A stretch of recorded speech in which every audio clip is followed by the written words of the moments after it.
Yo, what's up, what's up, what's up? Are we live? Let me make sure.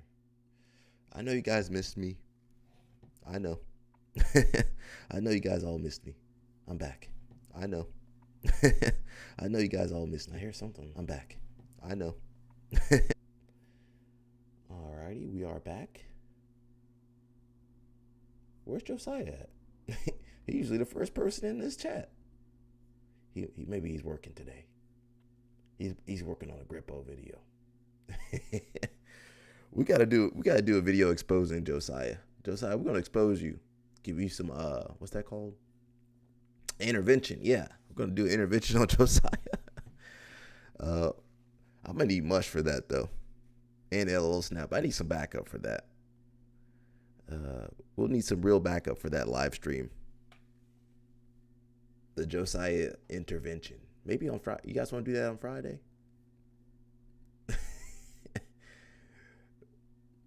The Josiah intervention. We'll see about that. Where's everybody? I can't see any details or anything on here. Let me see.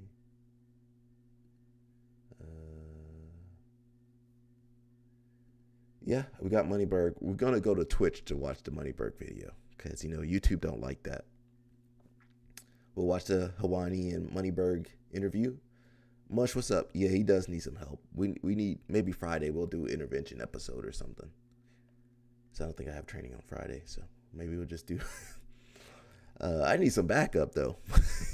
I can't do all that by myself. That's too much to ask for me.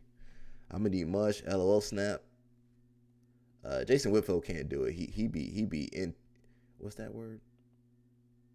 He be starting stuff. Yeah, he be stirring the pot. We can't have Jason Whitfield on that. Josiah does need help, and I think he has gotten slightly better. At least on his live stream, he's gotten better. We might have to get Mush to call in. Mush, I'm gonna need some help. You can't do no intervention by yourself. You need a group of people. He does need some help though, man. So maybe we might do that on Friday, people. Let me just start a poll. We'll see. And I mean, Josiah don't got no input on this at all.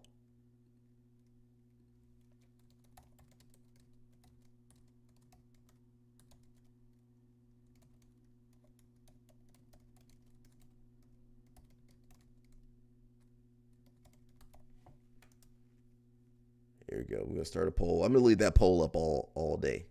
You guys go ahead and answer the poll if you want to.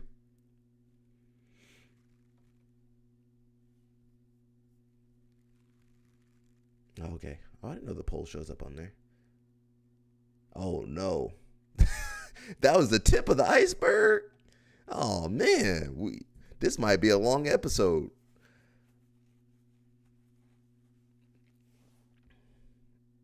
Yeah, if Much joins me on Friday, we might have to put his Cash App up on there so you guys can donate some money too. Oh wow. And you know what? He said he ain't crazy. The nerve of that man to say he ain't crazy. I was flabbergasted.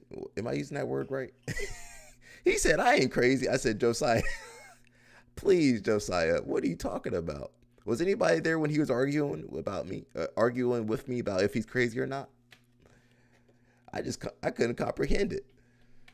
He be on everybody's YouTube channel. He be on any type of YouTube channel. I be scrolling like, is that Josiah? And he ain't got the limiters on when he go to other people's YouTube channel. He be talking about Grippo. He be talking about Grippo everywhere. Even about it be on much. He be talking about Grippo and stuff that ain't got nothing to do with Grippo. So we might do that episode on possibly Friday. I got to figure out how to call in Mush. I don't know, Zoom or something. One of those programs. One of the streaming programs. We'll get Mush on here, and we'll kickstart Mush's his streaming platform. Oh no, he be tagging Bodega. Yeah, he can't. He not allowed to go there for everybody's safety. Josiah, why? Who let you? You've been uncontrolled for all this time, Josiah. I'm glad we got this live stream to keep you accountable. We got to keep Josiah accountable and in reality, because people on here be from Bodega. Yeah, I'm pretty sure. Not on us. I'm saying he can't go to Bodega. They won't let him in there. Rightfully so. Don't let that man near Grippo. You don't know what he would do to Grippo. He might do some stuff to Grippo. That's illegal. I was about to say something. But yeah, we might do that on Friday, okay? We're going to have people donate to the channel, though. I can't be doing all that. It's a lot, people. We all might be traumatized afterwards. So I'm going to have people donate to the channel to keep that stream going. Because, man, to go down that rabbit hole of Josiah, yeah, it's a real-life stand situation. Real life. I bet you Josiah wrote to Grippo too. He probably already got his address. Yeah, so we're probably gonna do that episode. We gotta have people donate to the channel though, man, because that's gonna be a traumatic experience for everybody. And some of the guys on here be encouraging Josiah, knowing full well he crazy, man. That's too much, everybody. Don't encourage that man to go into his delusions. So we'll probably leave that Moneyberg video towards the end because it's 1 hour. We're going to sit through 1 hour. And you know YouTube ain't going to let me play that. But Twitch, I can do whatever I want on Twitch just about. I mean, you can't use no inappropriate language in the chat room, but otherwise you can do whatever you want on Twitch. And they won't take your stream down like on YouTube. So we'll say that for later. And then we got, of course, some stories and Instagram stuff like that, you know, the usual crap. Hopefully everybody's good. I am not home, so you guys can see different background. Fan blowing in the background over there, yeah. Let me drink some water, and we'll get started in a little bit.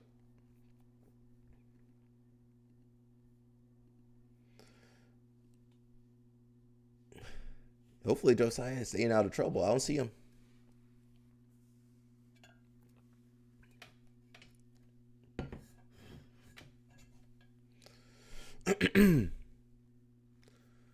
Alrighty. I think there's who's number one this weekend? Something's this weekend. Let's start off with on the right foot. We got Mackenzie Dern. Hey, Mackenzie. Angelica says, here for it. Can't wait to witness history unfold. Vamos con todo, amiga. Let's go, my friend. Is Mackenzie fighting? Is she fighting for a title or something? You got some heavy hitters. You got Mackenzie, Angelica Gaval, Kira Gracie, Maggie. Who's that girl? We got some heavy hitters on this pose. You know what? I'd like the girls do support each other more so than the guys. The girls do support each other. I know Mush is rooting for Mackenzie. You know, all of us are rooting for Mackenzie. Go, Mackenzie. You can do it. We all rooting for her. We got Helen. What's up, Helen? She put some posts out. Somebody said something to Helen. Which one of you guys said something to Helen? She been upset. In all her posts, she been upset. What happened, Helen? Did somebody turn you down? Everyone says, I like watching her fight. Not sure if she's ready to be a champ, but everyone has a chance. Yeah, we'll see. Yeah, one of you guys said something to Helen. She been upset. She been in a bad mood all this time. Who said something to Helen? It wasn't me. I would never say anything bad. Go try and accomplish something that's hard. You may win, you may lose, you may succeed, you may fail. I'll tell you what, you'll be better. To be successful at anything, the truth is you don't have to be special. You just have to be what most people aren't. Consistent, determined, and willing to work for it. No shortcuts. The hardest things are usually the best. If it's easy, leave it to somebody else. Nothing is easy, but you have a choice to make. Do you want to sit down and go back to that guy you once were? No. So this is what it takes. Who cares? You tired or not? Nobody cares about you. Stop complaining about the results you didn't get from the work you didn't put in. The only way to become more successful than most people is to be willing to do something most people aren't willing to do. I'll never give up. Never. Go do something that's hard. She says she's getting ready for RAF. This ain't not really jiu-jitsu related, but we cover different topics. It says Kim Kardashian's daughter Northwest 12 shows off fake face tattoos and piercings after mom defends her style choices. What the heck is going on in this world? She 12 years old. Take that crap off. Before somebody jumps on me, some people be jumping on me as soon as I say anything. I mean, it's her body, her choice. She can wear whatever she wants, but seems a little inappropriate from outside looking in. Don't attack me if you guys don't agree.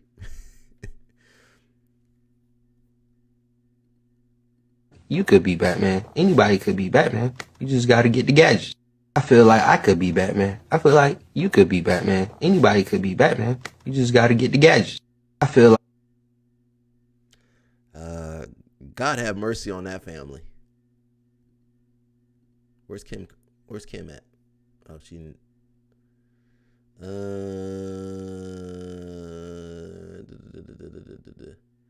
On a recent episode... on a recent episode of Call Her Daddy. Why is Kim Kardashian on Call Her Daddy?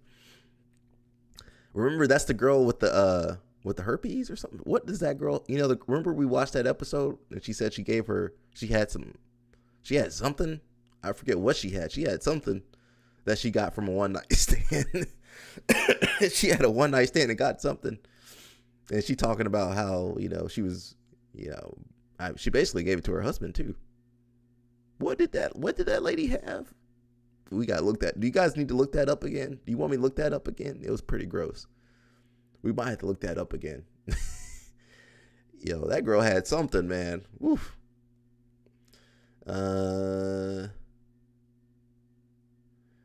Kardashian acknowledged that we made that mistake in front of the whole world when her daughter tried a more adult style fashion. She also defended North's home life, saying her daughter is such a good girl and such a sweet girl. That's how they all start. That's how Kim used to be. That's how Kim Kardashian used to be. Oh man. Oh man.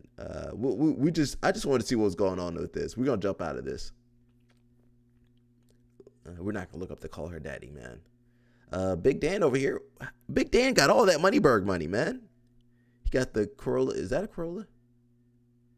It's a GR, Toyota GR. Is that what kind of? I didn't know they made a coupe. He says 3 cylinders. It says it's probably the best driver's car I've ever seen in my entire life. Wow.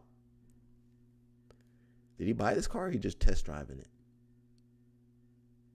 And how can he fit into that car? Bro, you too big, bro. They don't make that car for you. You 6'8", bro. Get out of that car. You stretching it out. He's stretching the car out, man. That resale value is going to be down the toilet. The car going to be wider than the car. He pushed the car out.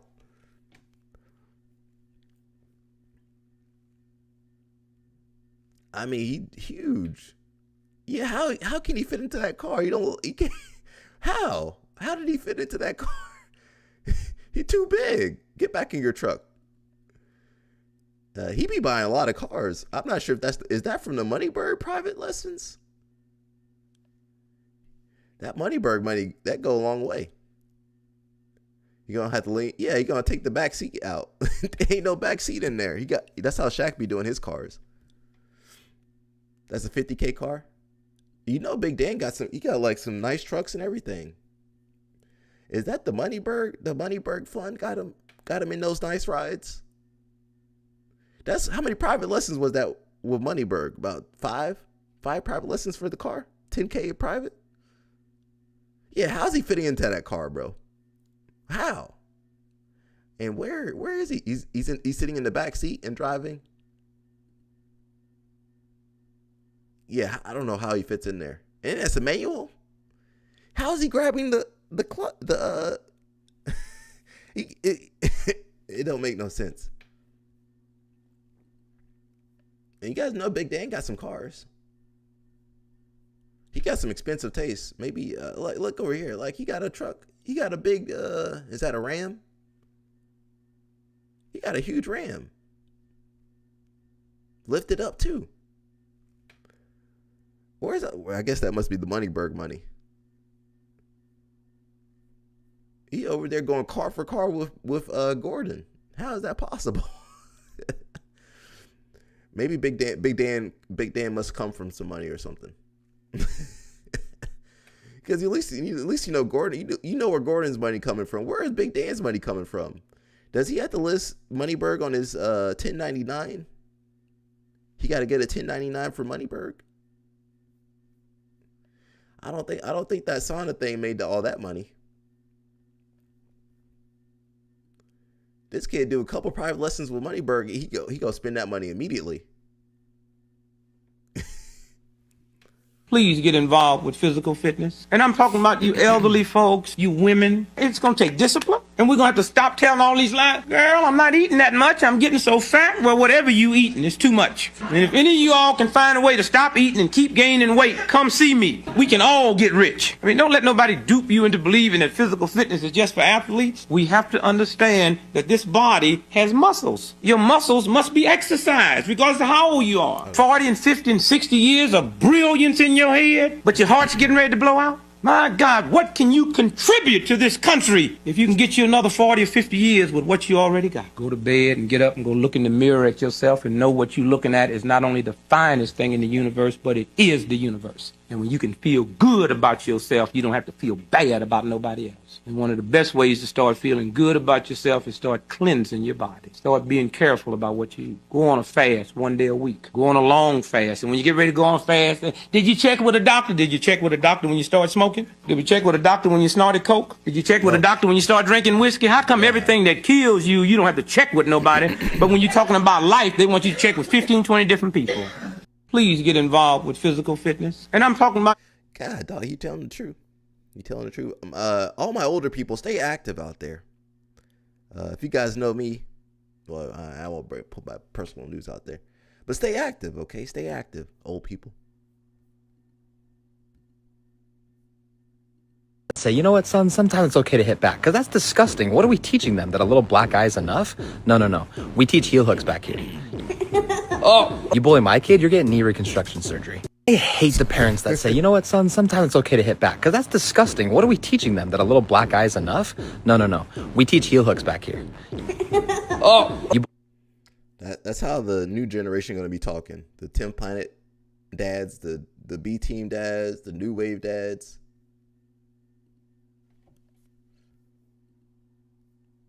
Why did he just do that? Oh, it's from White Chicks.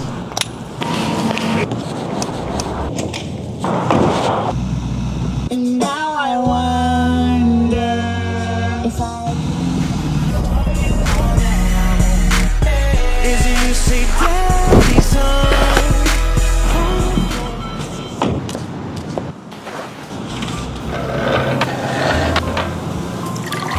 Brother, no worries.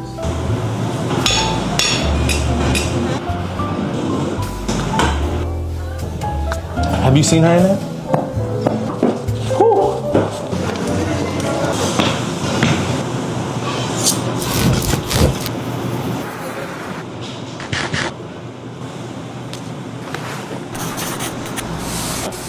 You know we're just friends, right? And I need you. And I miss you. She said we just friends. That's not how it works in Miami. You're not doing that. If the guy comes up in the Ferrari, you know what's up. They take you out in that Ferrari, you know what you got to do in Miami. Nah, that ain't real.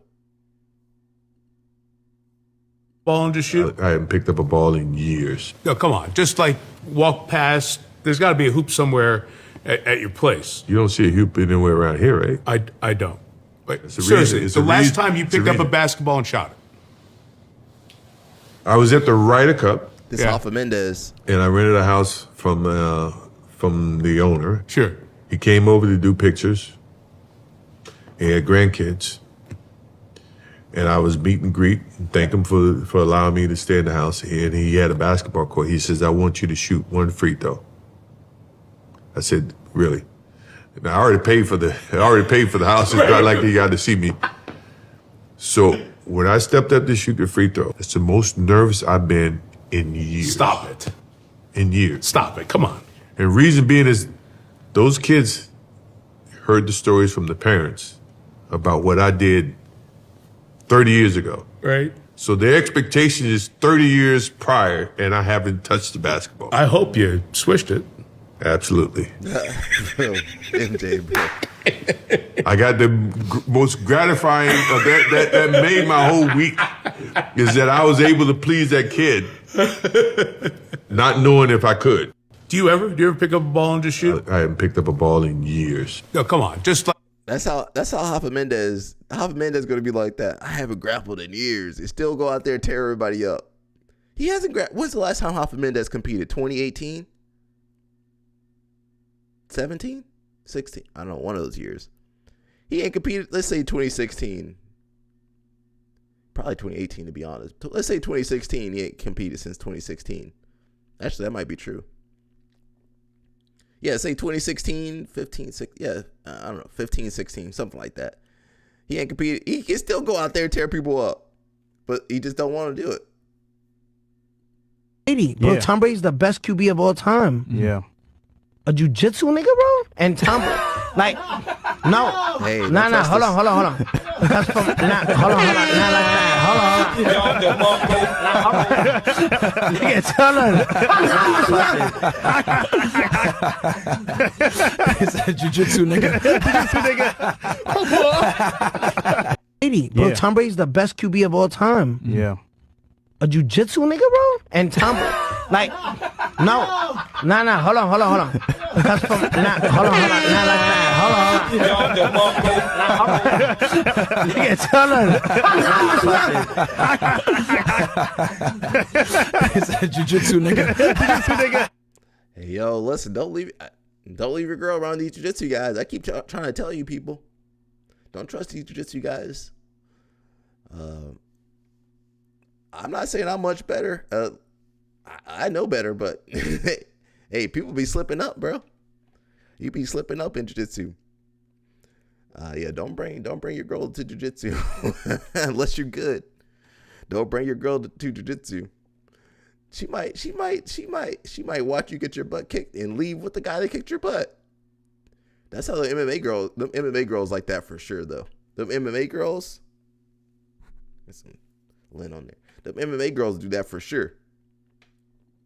You get knocked out, them girls be quick to leave you. Remember the one fighter, she said she didn't respect her man because he got knocked out and covered his face? That's kind of primal over there. You know, it's primal. We got my wrestling girls. What's up, wrestling girls? You know, they be doing some stuff. Want that liquor for my dog, bitch, I ain't do that for no bitch. I told her front, back, right, left, bitch, get in there. I told her front, back, right, left, bitch, get in there. I told her front, back, hey, come on, Kennedy. Come on, Kennedy. Hey. Come on out. Hey. Want that liquor for my dog, bitch, I ain't do that for no bitch. I told her front, back, right, left, bitch, get in there. I told her front, back, right, left, bitch, get in there. I told her front, back, right, left, bitch, get in there. Kennedy, all right.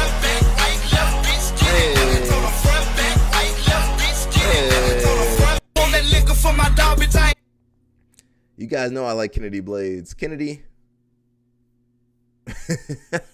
I'm a big fan, respectfully, of course. And you guys know Kennedy, she could play actually, she probably could play baseball. She could play whatever sport she want. Basketball, volleyball, wrestling. She could do whatever sport she want.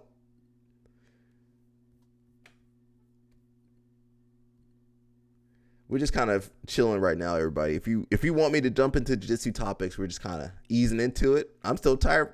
I'm still tired from yesterday. All the traveling I did. You guys know you about to see Travis Stevens in some overalls, right? Okay.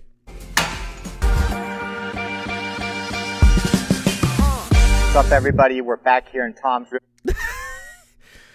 Mush, go get your man, Mush. What's up, Josiah? We supposed to be holding an intervention for you on Friday, okay? You should be there. We holding an intervention for you Friday, Josiah. Josiah, the Josiah episode. I can see the thumbnail now. There you go, Travis Stevens wearing for you, bro. For what? Don't say that, bro. See, people, that's what I was talking about. Josiah he know exactly what we're talking about. We got our man Travis Stevens in the overalls. What you do, Josiah? Everything. We doing somebody get on Josiah for me. He said, "What did I do? Everything, Josiah." We hold an intervention for you, bro. Yeah. You just try. Let me look at Travis Stevens in his overalls. So you got the overalls. You know, you got the equipment. Where's the tool belt? Oh, you got tool pockets. Mush, go get him back in the gi, man. He doing everything but train judo. Get him back. He should be on the tatami. Why you guys got judo? Why you guys got my man over here building gyms and not training other Olympians? We ain't got time for this. We need Olympians. 2028. Come on, judo. You guys got your best athlete, the best male athlete in recent history, American judo history. He over here building schools. Get him back on the tatami, judo. Come on. River, New Jersey at Frankie Edgar's Iron Academy. Do another gym install. Let's see where we're at. Fun. Who, Josiah or So inside, we're gonna get 2 mat layout Travis. rooms here. We got room number 1 over here. It's going to be wall padded all the way around. You can see we've already got our high points marked out, the floor marked out for the trim kit. Over here, we got the floor marked out, the high points marked out. We're working out where all the steel and stuff is going to go inside Josiah the say room. he having fun too, though. Ooh, Frankie, it's like magic. I walk out, and no mats, walk in, all the mats. This looks amazing. Want to go on a little tour? Let's do it. All Let's right. do it. Oh, that's perfect. That's a good build out though. Custom trolley rack. Can you demonstrate the lever? Yeah. Check this out. Pull this one pretty hard. Okay. It'll unlock it. Yep. It'll lock out, and then this one, pull lightly to release it. Give it a tug. So this one's right out? Yep.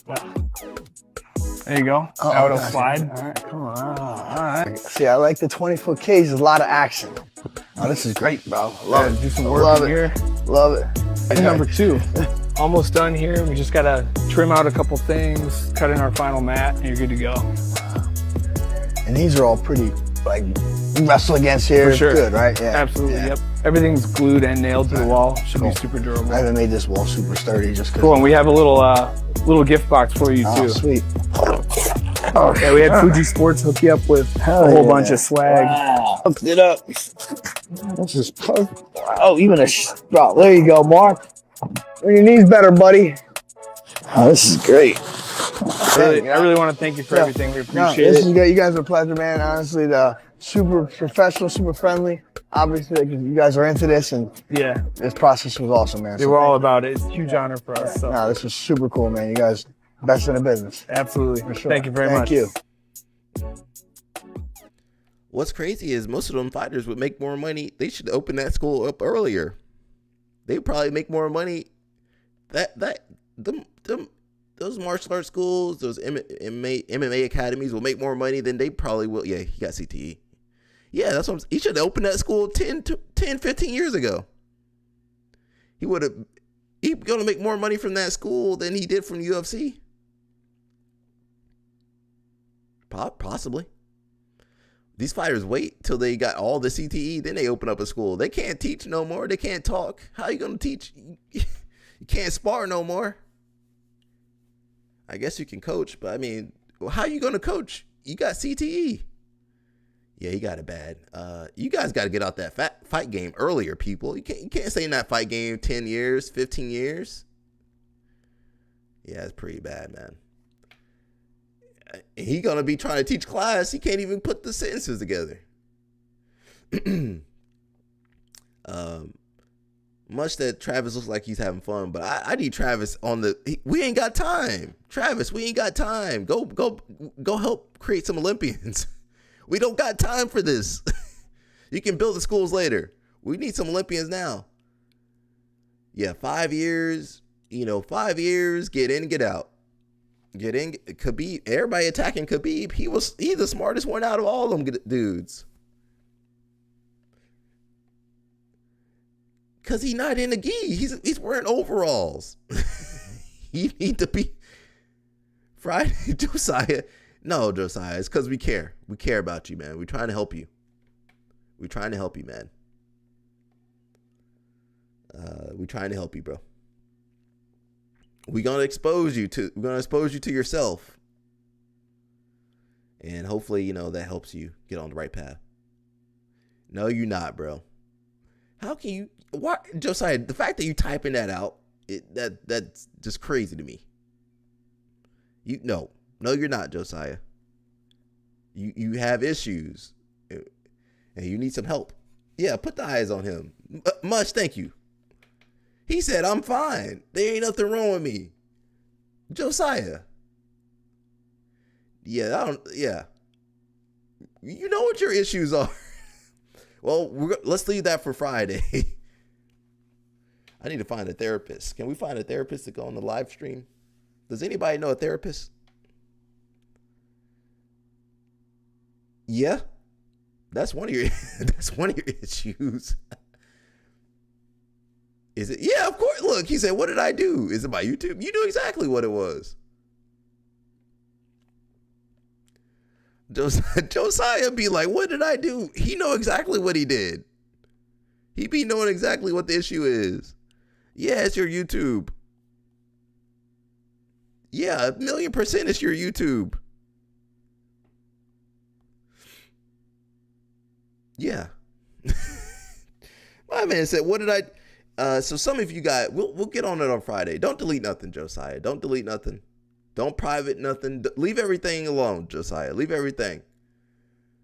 Some of you guys, you might think we're picking on Josiah. I don't watch it. I ain't watched none of it. That's why we're going to expose it on Friday. I haven't watched anything. We're going to watch it on Friday. We're going to watch your videos on Friday, Josiah. We're going to watch your videos on Friday.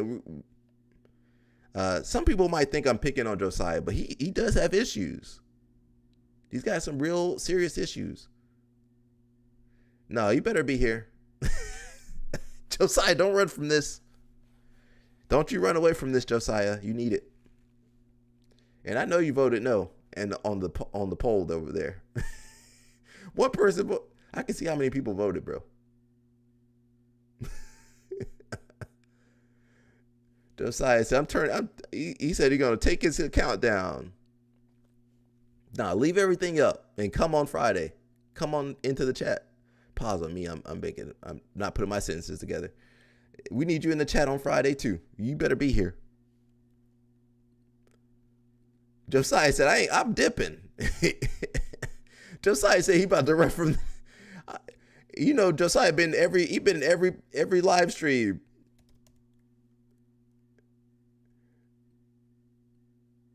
Josiah said, "I'll see you guys. I won't be there." Josiah said, "I won't be there." Josiah said, "You got to run." Which way you running, Josiah? He said, "I just got to run away." Don't run away, Josiah. We're trying to help you. Gilbert Arenas over here exposing he got exposed too. Well, he exposed himself. The secret lives of NBA players. When the NBA season starts, that's where all the bad habits are. Mm-hmm. So when the season starts, now I'm flying to Miami. Now I'm flying to Atlanta. Now I'm flying to Los Angeles, New York, right? Houston. Yeah. Coming in 2-3 in the morning. Where am I going? Strip club.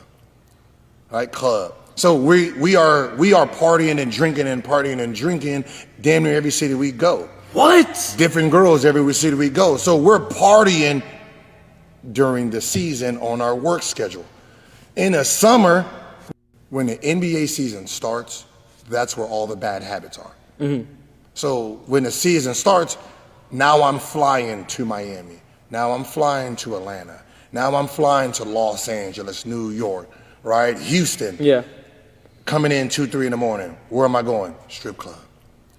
Right? Club. So we are partying and drinking damn near every city we go. What? Different girls every city we go. So we're partying during the season on our work schedule. In the summer, we ain't doing none of that. Yeah. Because our girlfriends and our families here. I lie to my wife every day. What the fuck? 10, 12 lies a day. That's my job, to lie. Her job is to try to catch the lie. So you've been through the whole phase. Yeah. And you lived it, and now you're settled down. I'm not gonna lie, respect. No, see, you said settle down like I'm happy. that's wild, man. Don't put that on me. We ain't doing none of that. Yeah. Because our girlfriends and our families here. I lie to my wife every day. What the fuck? 10, 12 lies a day. That's my job, to lie. Her job is to try to catch the lie. So you've been through the whole phase. Yeah. And you lived it, and now you're settled down. I'm not gonna lie, respect. No, see, you said settle down like I'm happy. that's wild, man. Don't put that on me. We ain't doing none of that. So yeah, that's how some of your favorite athletes be living too. I want jiu-jitsu athletes, minus the. Yeah, let me just stop. Josiah said he won't be here. I know that ain't true. Josiah gonna be here if as soon as we watch a video, he gonna pop up. It says that one sperm with below average jiu-jitsu skills and zero athleticism beating the other sperms that could have been doctors and professional athletes. Yep. That's the sperm with all the Tylenol in it.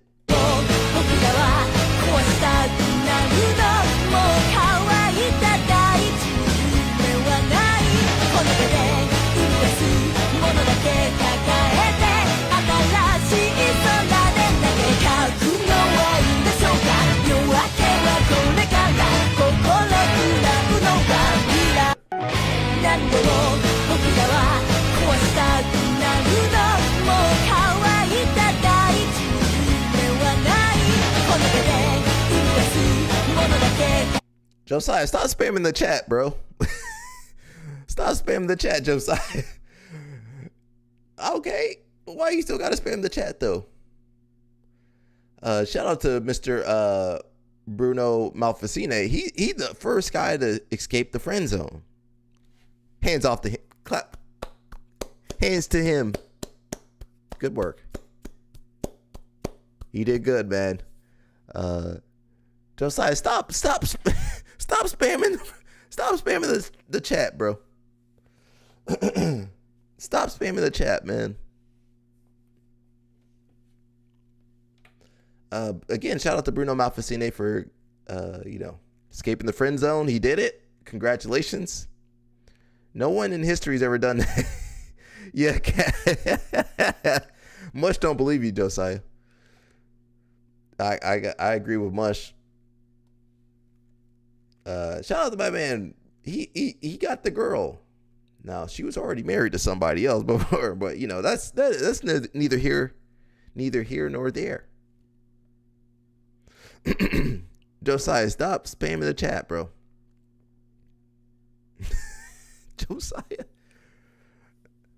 Josiah, we doing that because we care, bro. We don't want you to hurt yourself.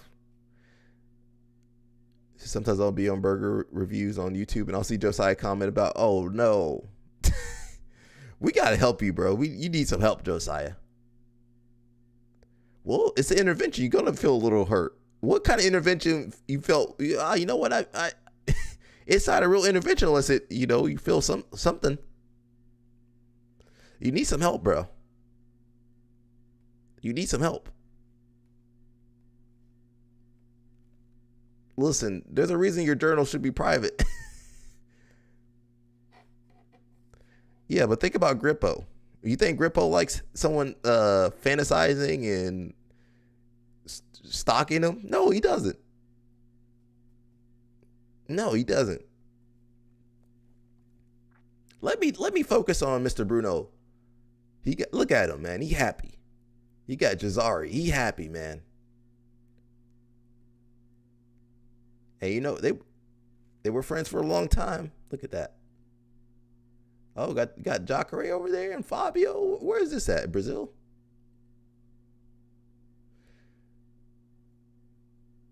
He got the old man. He got the old man over there. Oh, there's Ursula. Ursula, where was this at? This must have been Miami. Orlando? I don't think it was Orlando. All right, shout out to them.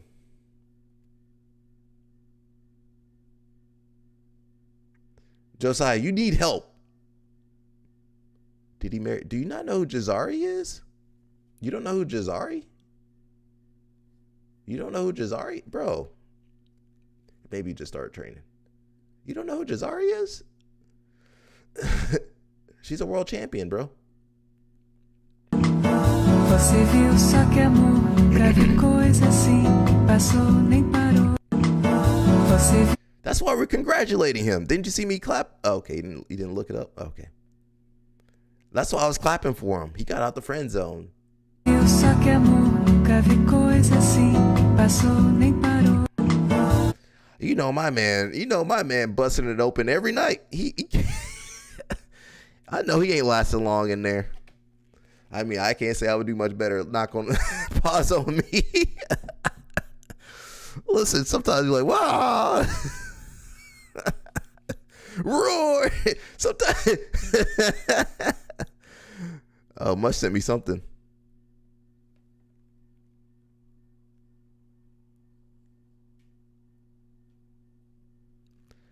Josiah, Josiah, you need some help. She must like short men. Hey, don't talk down to my short king. Hey, listen, man. Listen.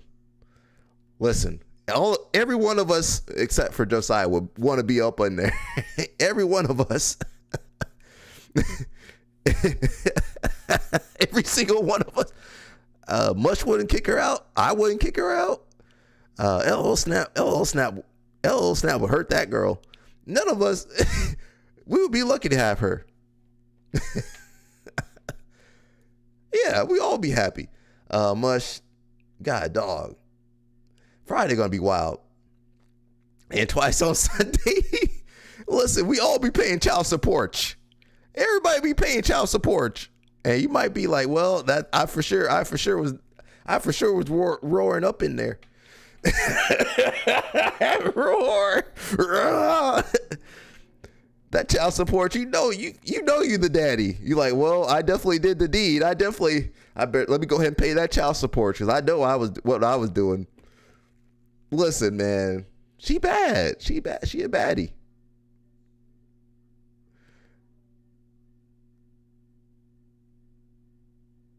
Josiah, yeah, Friday gonna be wild, everybody. I might need a drink on Friday. Much get a drink ready for yourself on Friday. You need help, Josiah. You need help. You for sure. Can I get a therapist? We might need a therapist on here too. Let me ask around. We might need a therapist. Let me look at Jazari one more time. Josiah, let's leave Josiah for Friday. Let me look at Jazari one more time. Você viu só que amor nunca vi coisa assim, passou nem parou. Você viu só que amor nunca vi coisa assim, passou nem parou. Mush said twice on Sunday. My man, he doing. Hey, listen, man. Respectfully, she a little bit older, but listen. I do like some older ladies. I'm not gonna lie.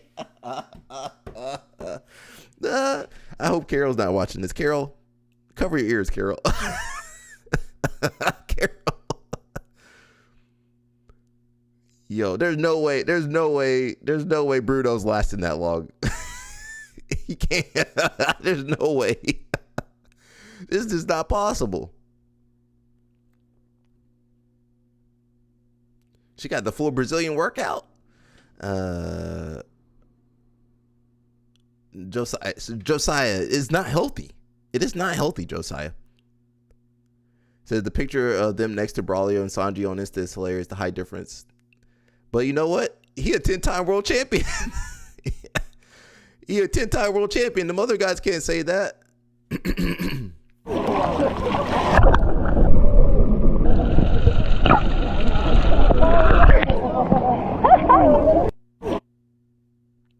All right, we need to get out of this. We need to get out of this. Hey, Jazari, how you doing? Congratulations on your wedding. Congratulations on your wedding. We need to get out of this. Why they lined up in height? Again, shout out to Bruno, man. He made it out the friend zone. They lined up in height order. Shout out to him though, man. He did it. He did it. We're jealous. Take these beautiful things that I've got. Take. My man is happy, bro. I'm happy for him too.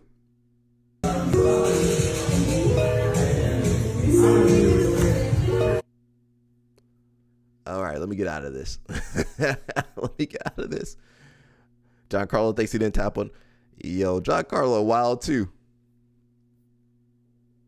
If you guys are waiting for Moneyberg, we're gonna wait till a little bit later. We're probably gonna have to watch that on Twitch because YouTube don't like us watching that. We got Nina Marie. Where's the video? Remember the video where John Jones asked if she got a boyfriend or something? We need to find that video. She does have, her boyfriend is the guy filming. A little weird. He got all these guys touching up on this girl, but you know, whatever. And from here, you're going to do the hook. She wanna block. I hold the leg and again. My heart. If she starts turning, we shoot from there. I'm Nina and I'm here with. I am Walter Walker. Teach me the heel hook. My wife is gonna be jealous now, but I need to take from back position. Okay? I'm sorry, Valera. I'm sorry. What he gonna do? You're gonna put him to the wall. When he push my head, I'll throw his leg up. He gonna try punch my face. Try touch my face. Yes. Why'd you headbutt my fist? What happened to your toe? I have a dog in Russia. He don't have food Stop. and he hit my toe. This give me trauma. I go here and then I push. Go down. Okay. This leg over. Need excuse. When you excuse, And then I pull up. like everybody mistake, you need to turn. You need like that. Okay. Watch Walter fight this Saturday. My goal is make everybody foot look like very ugly, same mine. Just go. I don't know what to say about this girl. Money Burt might be an agency operative. Well, that's not the first one.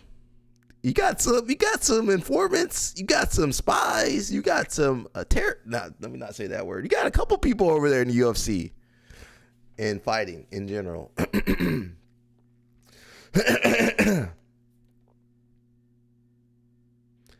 Josiah, you have issues. It's not healthy. You need to stop. I don't know what else to say. You need to stop. I know you don't want to stop. That's why we're doing the intervention. Finish. He's gonna be here. It doesn't matter if you're doing gi or no gi. Foot in the center. He can put the foot on the side, overhook the foot. He can put the foot on the shoulder, hug the foot.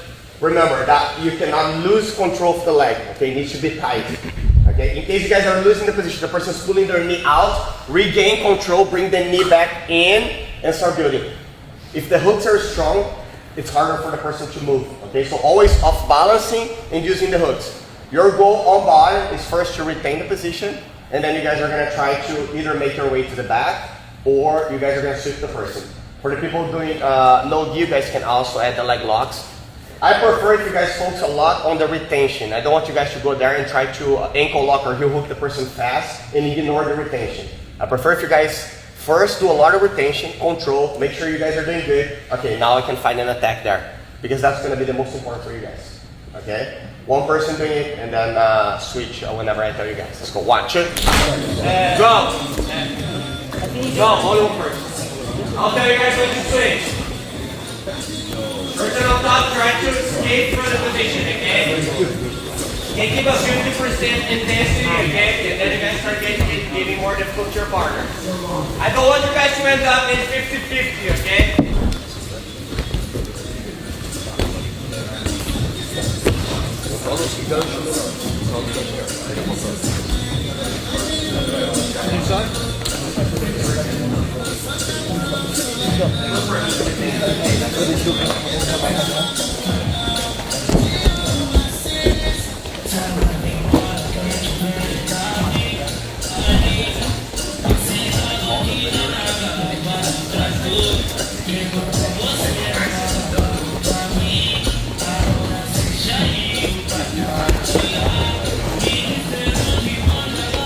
Time switch, other person now. Ready, go!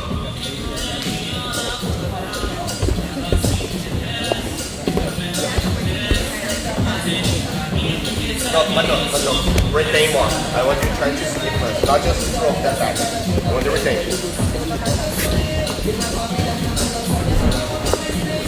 Retain o máximo que der, mas pode deixar qualquer parte.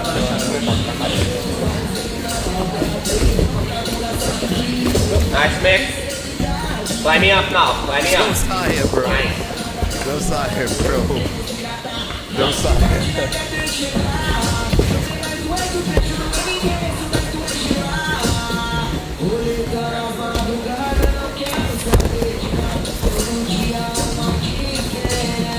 Time, circle up. Pay attention. What I want you guys to do is first focus on the retention. Okay, that's the most important. 80% of the drill is retention. You guys need to make sure you have the leg and then you can choose the right position for you to attack. Okay, I don't want you guys to, I say go, you guys push the foot to the pocket and do outside heel hook all loose and then stop. Okay, because then you guys are not adjusting the position. I want you guys to have the leg, the person is trying to escape, they're doing a back step, they're rolling, you guys follow, you make sure you have control of the leg, now you make the decision of where you're going. If you wrestle up, if you guys put the foot on one side and attack the inside heel hook or outside heel hook. Okay, but I don't want you guys to do a simple drill of just start there, push to the pocket and finish. Okay, go. Focus on the retention.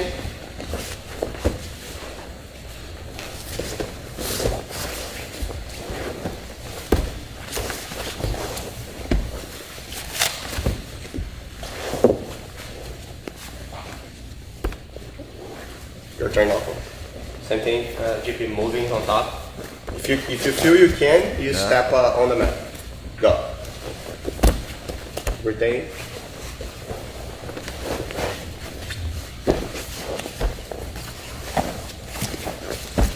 Very good.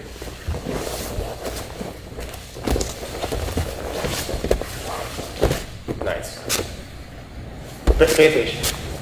I want you guys to have that trust that once you get to the position, in case the person initiates the escape, they're like they say they did one move that make the position feel a little bit loose, you can readjust the position. Okay, because during the match you need to constantly do that. Okay, if the person starts escaping, you let go everything and you try to wrestle up or you try to just reframe your guard, you guys are not going to be able to do the techniques. Okay, so as soon as you feel that you're losing the position, readjust, put it back where it was, and then you start building again. Okay, that's the most important. Try to feel that. Let's go. 1, 2.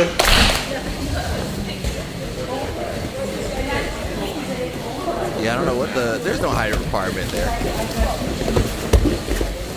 If anything, there's a weight limit.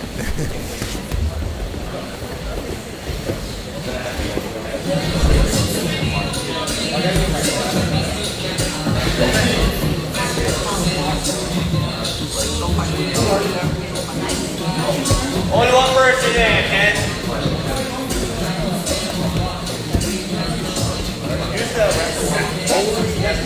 That kid's good, man. That blue belt's good.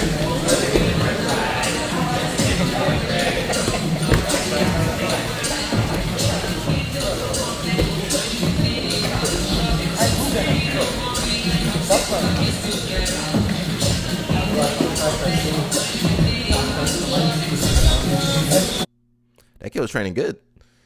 X guard. Yeah, I mean, some of you guys gonna say that's ecological. Josiah, man. It's all the same anime. If you guys know Lucas Bird, he's that wrestler with the really tall girlfriend. So it's Zoro from One Piece. This is the Thousand Sunny. It's their like headship. Luffy on the back of my leg or on my calf. And I got Gold Roger up on my thigh. Still got the inside and then the back to do with Cody, and we'll have a full leg sleeve. I got to give a shout out to my guy Cody Ellis. He's out of Indy. This is kind of the work of art he's put together. He's an awesome. I love working with Cody. It's all the same anime. I gotta send that to my homeboy. Let's see if I can find him. Puerto Rico. See him on here.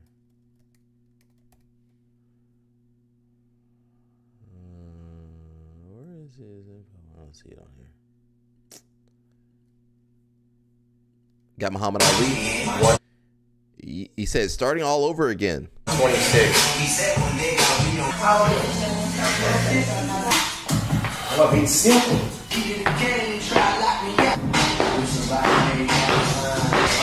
Wow.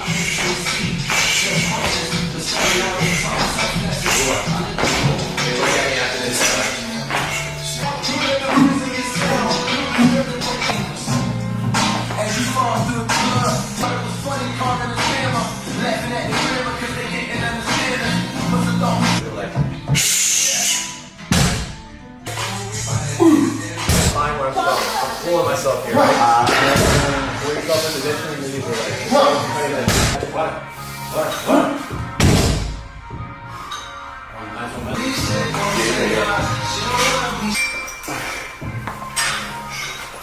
Everybody seem to know the song that I probably made.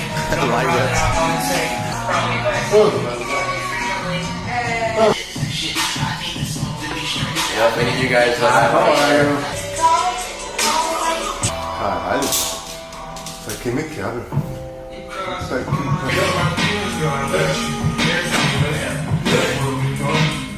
I say thank you like 20 times. Don't be suffering. Reminisce with some funny time. Truthfully, I'm not.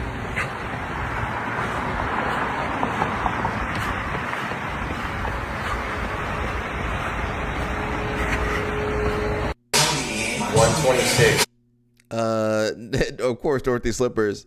Dorothy Slippers, the same one that he was clowning on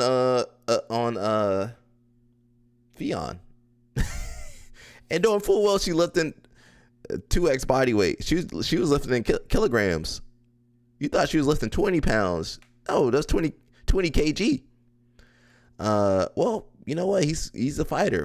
Why he need to lift 500 pounds?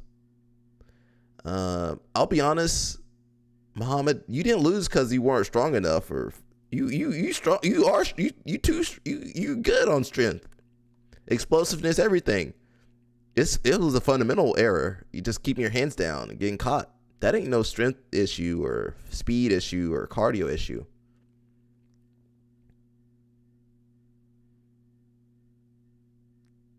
The weights and punch, yeah, well, that's true, but I'm saying it was a skill issue. It wasn't. I mean, this is whatever, do whatever workout you want to do, but it was a skill issue. Your hands were down. You got caught. Wasn't he all muscle? Yeah, ADCC, he was all muscled up. Pause on me. He was too muscled up.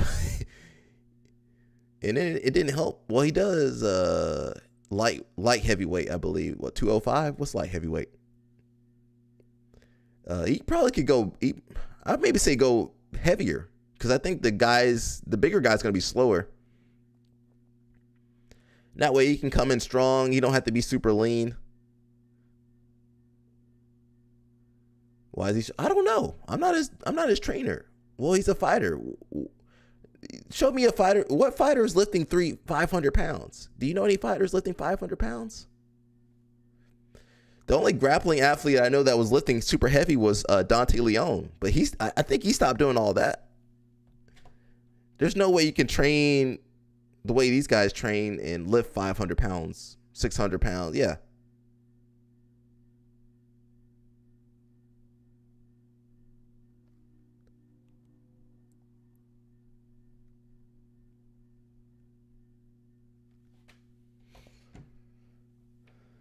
Tank Abbott. Well, don't count him, bro. You don't bring up the old school guys from back in the day. All them guys. No, don't bring in people from 30 years ago. All them guys were bodybuilders. Mark Coleman, Randleman, Tank Abbott. Yeah, all them dudes were body. Them dudes, they had no cardio though. They sat over there. Woo! They had no cardio. They do about two or three different moves. That was it. Mikey lifting 200 pounds of spaghetti per day. Yeah. Mark Kerr. All them dudes were lifting like bodybuilders. You don't need to do that. They couldn't. They were gassing out left and right. You want Muhammad Ali gassing out left and right? And he's walking by the crowd, and I'm in the bleachers, and he's like, "Sal, come here." Like, just big dogged me right off the bat. He gives you the finger? He's like, "Yeah, come here." I'm like, oh. I'm like, should I go? Is it like a bitch move? I'll make a break for it. The door's there. I've already soiled myself. He's so big. He's so muscles are big. Shit. I'd be like this. I'd be like this. No, you. Oh, yeah. You just go. So I get down there and I know what he wants to talk about. He's dating a girl that I was previously dating. And I had messaged her because I had thought they'd broken up. As we're walking, bro, a little kid runs up to Cody. He's like, Cody, can I get your picture? And I'm like, standing there. You're going to take the picture. No, I don't take the picture. Oh, but that's where I draw the line. I stand there and I'm waiting for Cody to be done signing an autograph, taking a picture. Like, you're the man. And I'm just over there like, I'm a fucking piece of shit. He's fighting Mika Galvao. And he's... Listen. All you guys sharing girls, you just don't know it. All you guys sharing the same girls. I saw something. Let me refresh this real fast. Yeah, all you guys sharing the same girls. Dan Severn. Yeah, all of them they didn't have no cardio back in those days though, man. They couldn't they couldn't open up a package. They would gas out. It says Roberto Jimenez. Where's LOL Snap at? He got in trouble. Roberto Jimenez has officially withdrawn from Who's Number 130 due to injury and will be replaced by Ryan Aiken. Look at Aiken. He's like, well, Aiken said, I'll take his spot. Roberto, take some honey, bro. You'll be okay. We got Big Dan escaping some flex cuffs. That midget in Vegas was like, I can break these cuffs. Yeah. Is that you? Yeah. All right. Wait. You got it? Yeah. Fuck y'all. Motherfuckers. Yeah. Fuck y'all. Fuck your handcuffs. Bitch. That's right. Big Dan strong. You know that midget in Vegas was like, I can break these cuffs. He probably hurt himself doing that, though. Yeah. All right. Wait. You got it? Yeah. Yeah, he probably hurt himself. Tore his shoulder doing that. Y'all. Fuck your handcuffs. Bitch. That's right. Tore his shoulder doing that. You know that my rotator cuff hurts just looking at that. We're going to look at the Moneyberg video in a little bit. We're just taking our time, you know. I'm a little tired. I'm taking my time, and I'm getting ready for Friday. So make sure you guys are here on Friday. We're going to go in. I might need to get your thoughts on the game. I hate this team.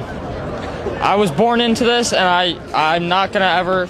I'm always a Jets fan, but, like, I hate this team. Get your thoughts on the game. I hate this team. I was born into this, and I'm not going to ever... I'm always a Jets fan, but, like, I hate this team. Jets. Purple, in the words of my instructor, is the belt of momentum and combinations. You really have to understand how to generate momentum with your legs, particularly on your back, being able to sweep people, being able to swing perpendicular to them. Put your leg over their head using the momentum of your leg rather than just arms. You're starting to use all of your limbs. And eventually at like a brown and black, you're using your head like your hands. You're using your knees like your hands. But at first the big breakthrough is like using your feet like your hands. And then the combinations is, okay, you have a technique. There's a little bit of reverse engineering. what came before that technique? If that technique doesn't work, what comes after? So you're chunking things together into like technique modules. A plata, a triangle, arm lock. That's a nice little technical sequence. They're in side control. They roll away. Boom, clock choke. They roll into you. Darce. Purple, in the words of my instructor, is the belt of momentum and combinations. You really have to understand how to generate momentum with your legs, particularly on your back, being able to sweep people, being able to swing perpendicular to them. Put your leg over their head using the momentum of your leg rather than just arms, arms, arms. You're starting to use all of your limbs. And eventually at like a brown and black, you're using your head like your hands. You're using your knees like your hands. But at first the big breakthrough is like using your feet like your hands. And then the combinations is, okay, you have a technique. There's a little bit of reverse engineering. What came before that technique? If that technique doesn't work, what comes after? So you're chunking things together into like technique modules. A plata, a triangle, arm lock. That's a nice little technical sequence. They're in side control. They roll away. Boom, clock choke. They roll into you. Darce. Purple, in the words of my instructor, is the... I'm trying to find, where's the thing at? Much telling the truth right there. Much. You know what? I think I want to do this. Don't quit your day job, everybody. Don't quit that day job. Let's look at Hoffa Mendes. I know you guys like Hoffa. Você sabe o highlight dele, o Rafael pisa por cima. I know this game. Ele criou a lenda do bruxo. É tudo armado, é tudo armação. I know how to move.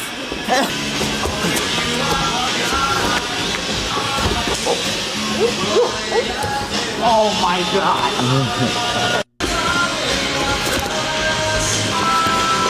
Você sabe o highlight dele, o Rafael pisa por cima. I know this game. Ele criou a lenda do bruxo.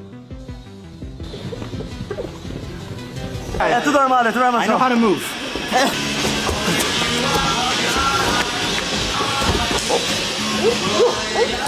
Oh my god. Hoffa's so good, man. Pretty good at skateboarding, bro. I don't know where the hate comes from. I don't know where the Lil Wayne hate comes from when it comes to skateboarding, because we shouldn't be hating on skateboarders in general, but you know how the community is and shit like that. But bro be skating. I'm not gonna lie, y'all can't hate on him, bro, because look, let's all remember this. Lil Wayne started skating a little later on. Like, a lot of people started skateboarding when they was like 13, 11, some at like 15, 16. I'm pretty sure bro started skating at like 29, almost 30 years old. Like, really let that sink in. And for somebody to have a whole full-on rap career, not like no regular shit. Like, we're talking about Wayne, bro. Like, come on, like touring and doing all these different things. Like, son is a fucking legend. Like, there's probably not that much time to skate. So, being that he got to the skill level that he's at, like, that's fire. I ain't gonna lie. You know, I feel like, I don't know, bro. Like, I feel like we should cut him some slack, because he's actually pretty good at skating. Like, he be skating big ramps. He be doing fly shit. Lil Wayne is actually pretty good at skateboarding, bro. Shout out to Lil Wayne, man. I probably hurt myself if I try to skateboard now.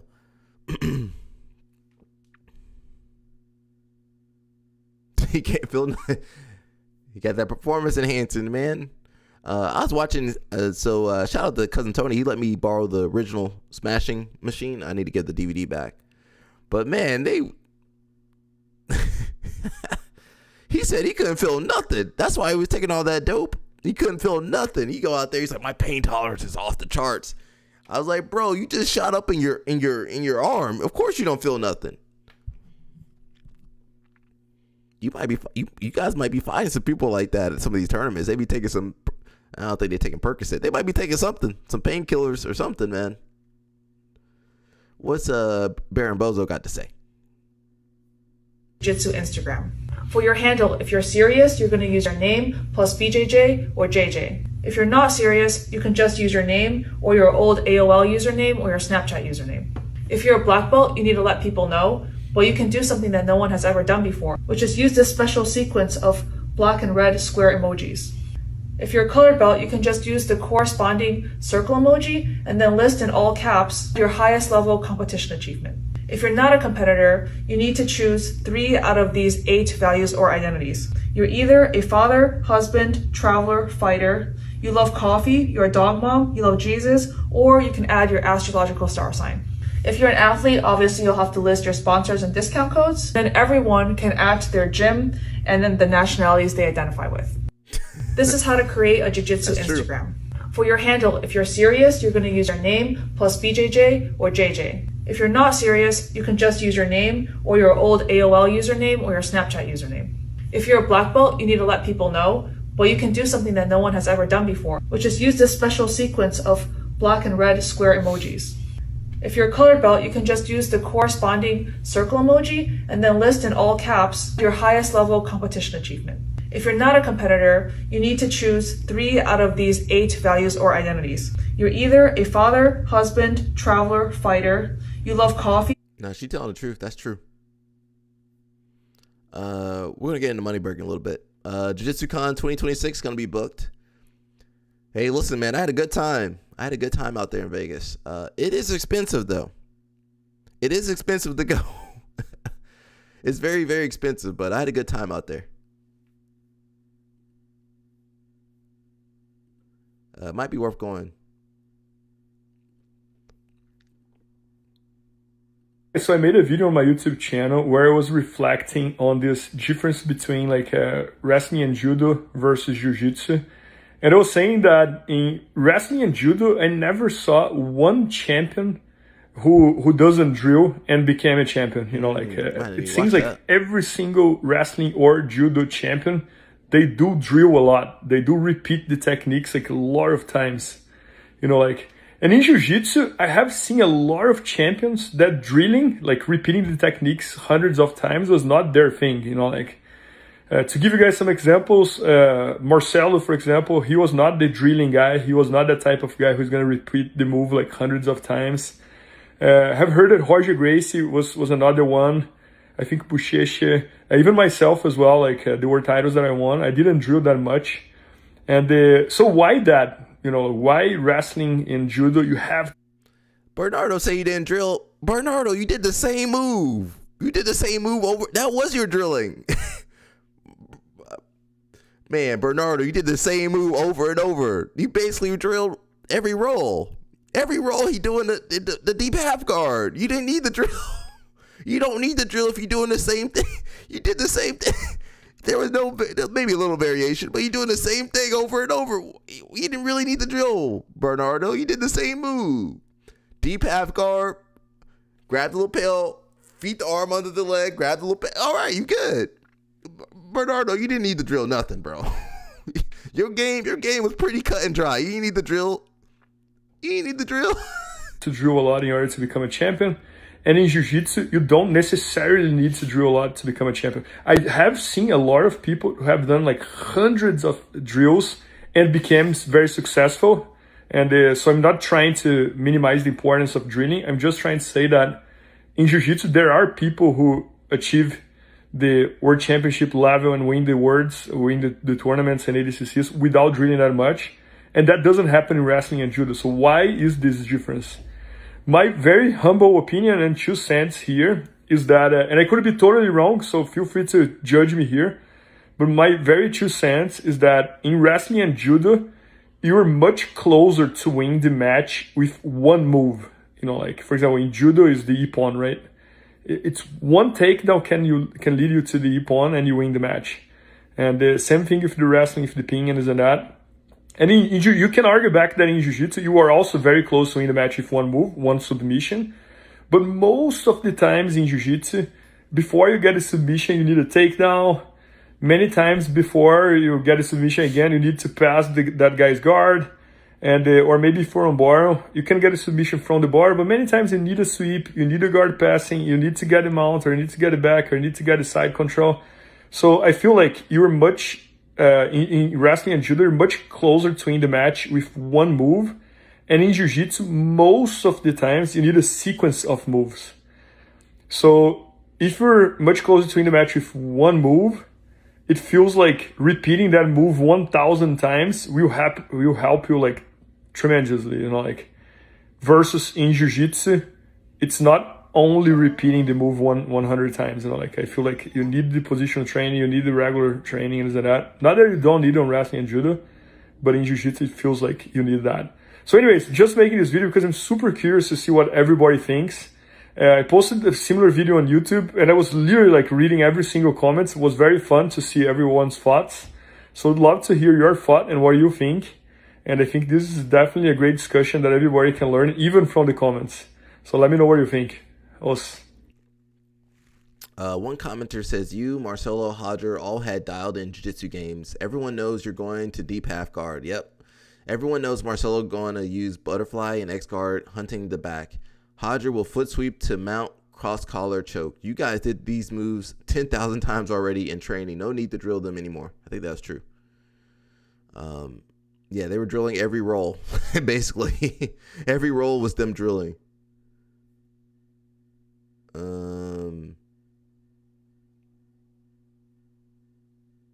Yeah.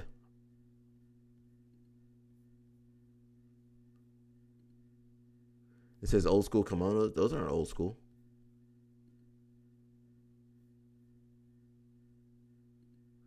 Old school, that's new school, trying to be old school. They did the same moves. Yeah, they did the same move every time. Show you roll. Yeah, those aren't old school. Now Corral's old school. Did the same move 10,000 times. Yeah, and said they didn't need the drill. Now I want this gi. I want these bad boy gis. I want that bad. Well, maybe not that one.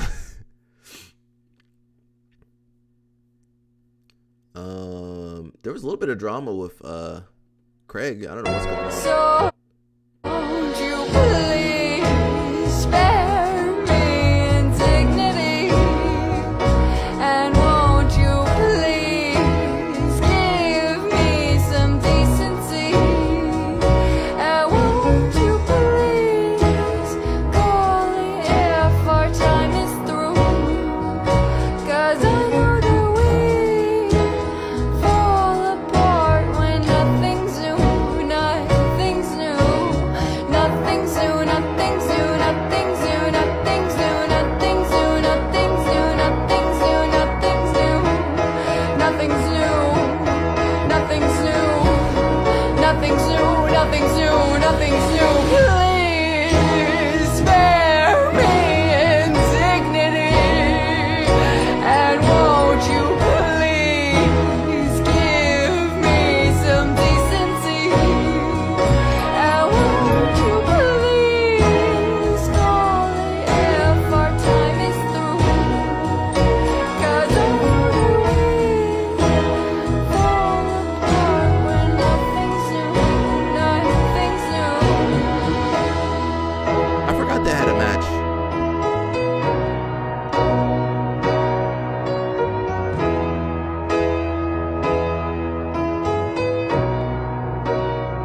I forgot they had a match.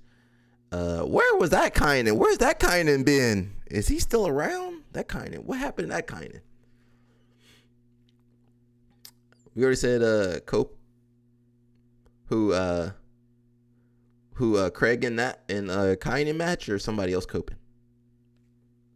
Or people coping?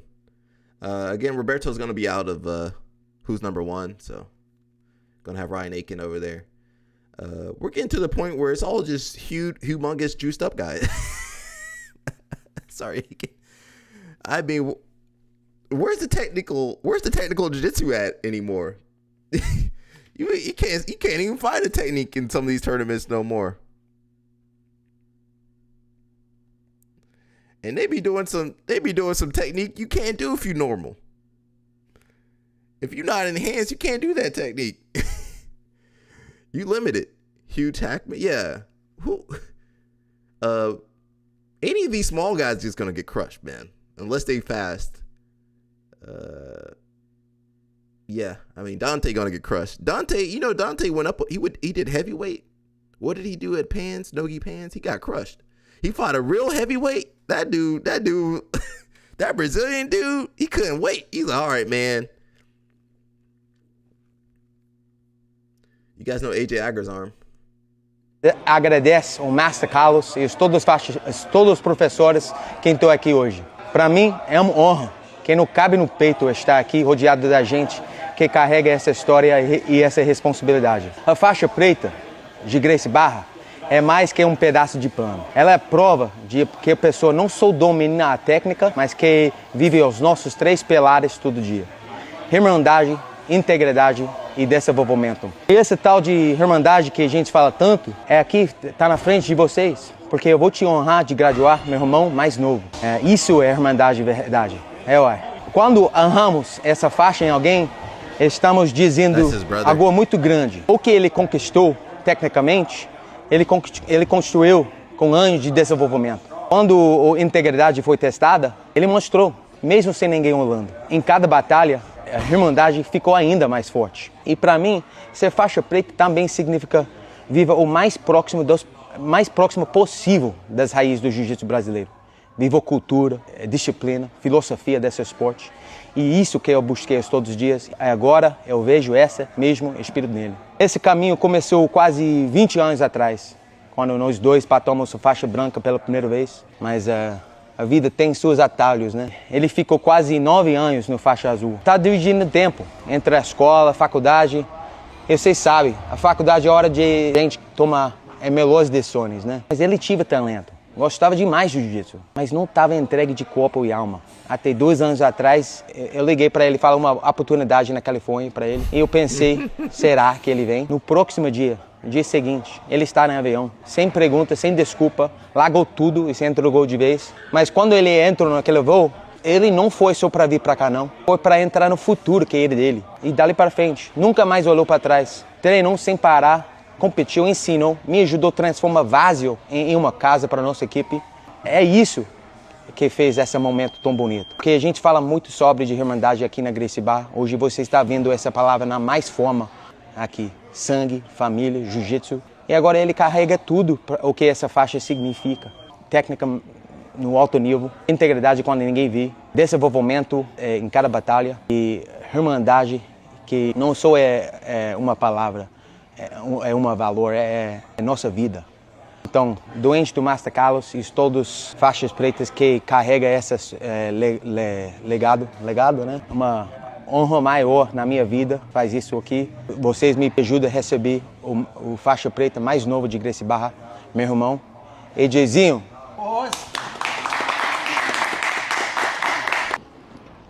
Merece, né?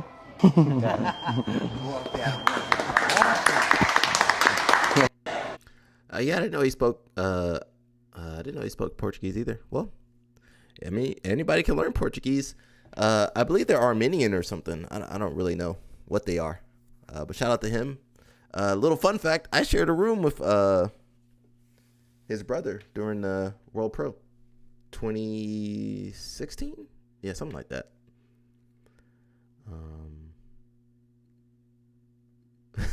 I didn't think the kid didn't come to the room. You know, you shared rooms if you won a pro trial or whatever. You had to share a room. Yeah, I don't think he ever came to the room, or he had a room with his brother or something. I have no idea. All I know is we did have a Florida boy on this channel. I think he was trying to roast me. Didn't work though. Looks like homegirl took home $10,000. The Marinas Open, is that the one in Guam? I don't know how they make that money over there, but she took home $10,000 USD. Shout out to her.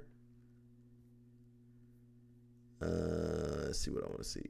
Helen posted this. That's why I said somebody pissed her off or something.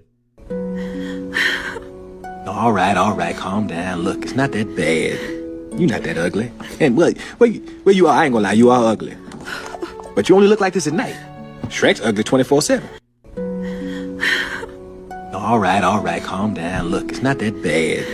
You're not that ugly. And where you are, I ain't gonna lie, you are ugly. But you only look like this at night.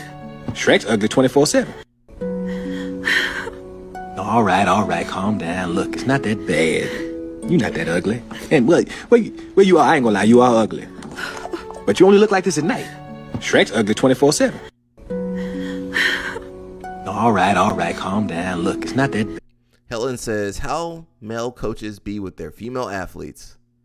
She says, definitely had one or two conversations like this before. Helen. Time between battles. Is it tough to stay motivated to train? I just really enjoy training. Some people I know they don't. So like Florida boy. Florida boy.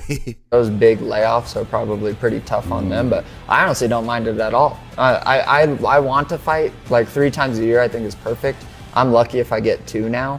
I'm cool with it. Like outside of camp training is much different than in camp training. In camp is fun in its own way too because it's mega competitive.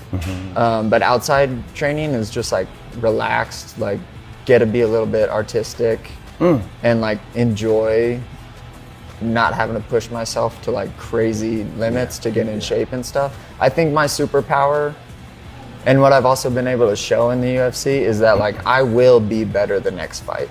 Professional fighters go a long time. I like Corey, but you can only do that for so long until you do break down. Eventually everybody breaks down. The whole mask thing is a time in hip hop where things, from my point of view, started going more to what things look like opposed to what things sound like. Before, we ain't know what MCs look like until we went to the party and seen them rocking. You really was going off the sound of the record, straight skills. Once it started getting more publicized and, it started being, hip hop started being more of a money-making thing, then you get these corporate ideas where you want to put what it looks like to sell what it sounds like. But we dealing with music. So what I did was I said, all right, look, I'm going to come with the angle of it don't matter what I look like. It don't matter what the artists look like. It's more what the artists sound like. So the mask really represents the whole to rebel against the trying to sell the product as a human being, you know what I mean? And it fits with the theme of the rebel, the villain. To him, he don't care about the fame and all that shit. That shit is of no consequence, you know what I mean? It's more of the message of what's being said. So I think it helps people focus more on what's being said. And it's still entertaining. It's still like the theater, and it has the appeal of, something that could be considered entertaining, but that message is still there. The villain represents anybody. Anybody in here could wear the mask and be the villain. Male, female, any race. It's about where you coming from your heart. You know what I'm saying? Like, what is the message? What you got to say? The whole mask thing is a time in hip hop where things, from my point of view, started going more to what things look like opposed to what things sound like. Before, we ain't know what MCs look like until we went to the party and seen them rocking. You really was going off the sound of the record, straight skills. Once it started getting more publicized and, it started being, hip hop started being more of a money-making thing, then you get these corporate ideas where you want to put what it looks like to sell what it sounds like. But we dealing with music. So what I did was I said, all right, look, I'm going to come with the angle of it don't matter what I look like. It don't matter what the artists look like. It's more what the artists sound like. So the mask really represents the whole to rebel against the trying to sell the product as a human being, you know what I mean? And it fits with the theme of the rebel, the villain. To him, he don't care about the fame and all that shit. That shit is of no consequence, you know what I mean? It's more of the message of what's being said. So I think it helps people focus more on what's being said. And it's still entertaining. It's still like the theater, and it has the appeal of, something that could be considered entertaining, but that message is still there. The villain represents anybody. Anybody in here could wear the mask and be the villain. Male, female, any race. It's about where you coming from your heart. You know what I'm saying? Like, what is the message? What you got to say? The whole mask thing. Josiah said he put a hit piece out on me. It's okay. I'm trying to help you. Guys, there seems to be some confusion. I did not leave the B team. The B team left me. They won. They became the A team. They became Simple Man Jiu-Jitsu. Just to clarify the existence of this Instagram page. Guys, there seems to be some confusion. I did not leave the B team. The B team left me. They won. They became the A team. They became Simple Man Jiu-Jitsu. Just to clarify the existence of this Instagram page. Guys, there seems to be some confusion. I did not leave the B team. The B team left me. They won. They became the A team. They became Simple Man Jiu-Jitsu. Just to clarify the existence of this Instagram page. Guys, there seems to be... I don't know what's going on over there, B team, but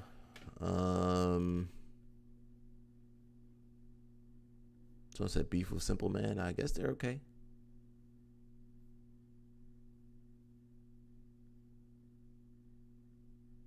There's a new B Team Jiu-Jitsu or...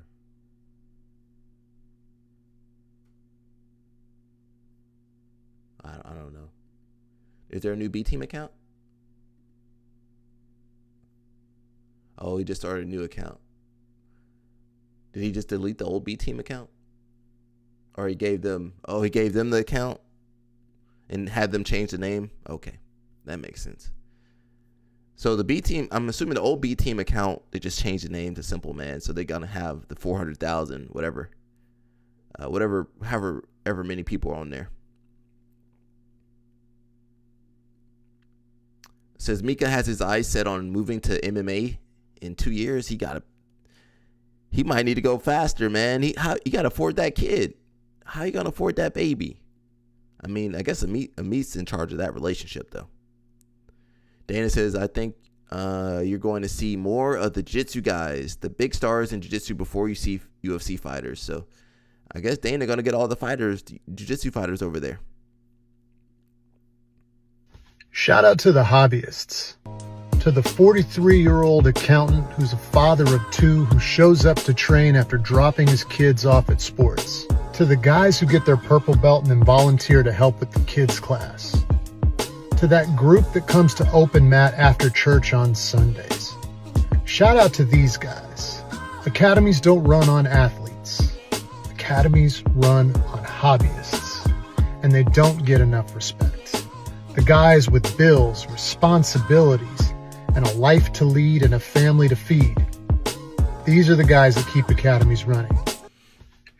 And those are the guys that Jake Shields and those guys be making fun of. They be calling you guys, they be telling you, you suck, you do this, you do that. And you the ones supporting their school, buying their DVD, and they be talking crap on you, man. Yeah, I mean, and you make them rich. They rich because of you guys. The B Team, well, they got time to lose followers, give them some time. They might lose some followers.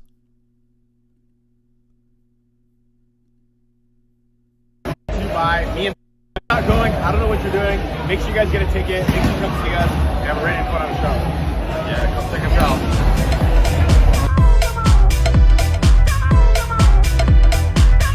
All right, that's it. All the hard training's done. We're headed to Dubai. Me and PJ, we're gonna go meet Kamoy, Lucas, and Stunga. We're gonna be out there this Thursday, October 23rd, Coca-Cola Arena.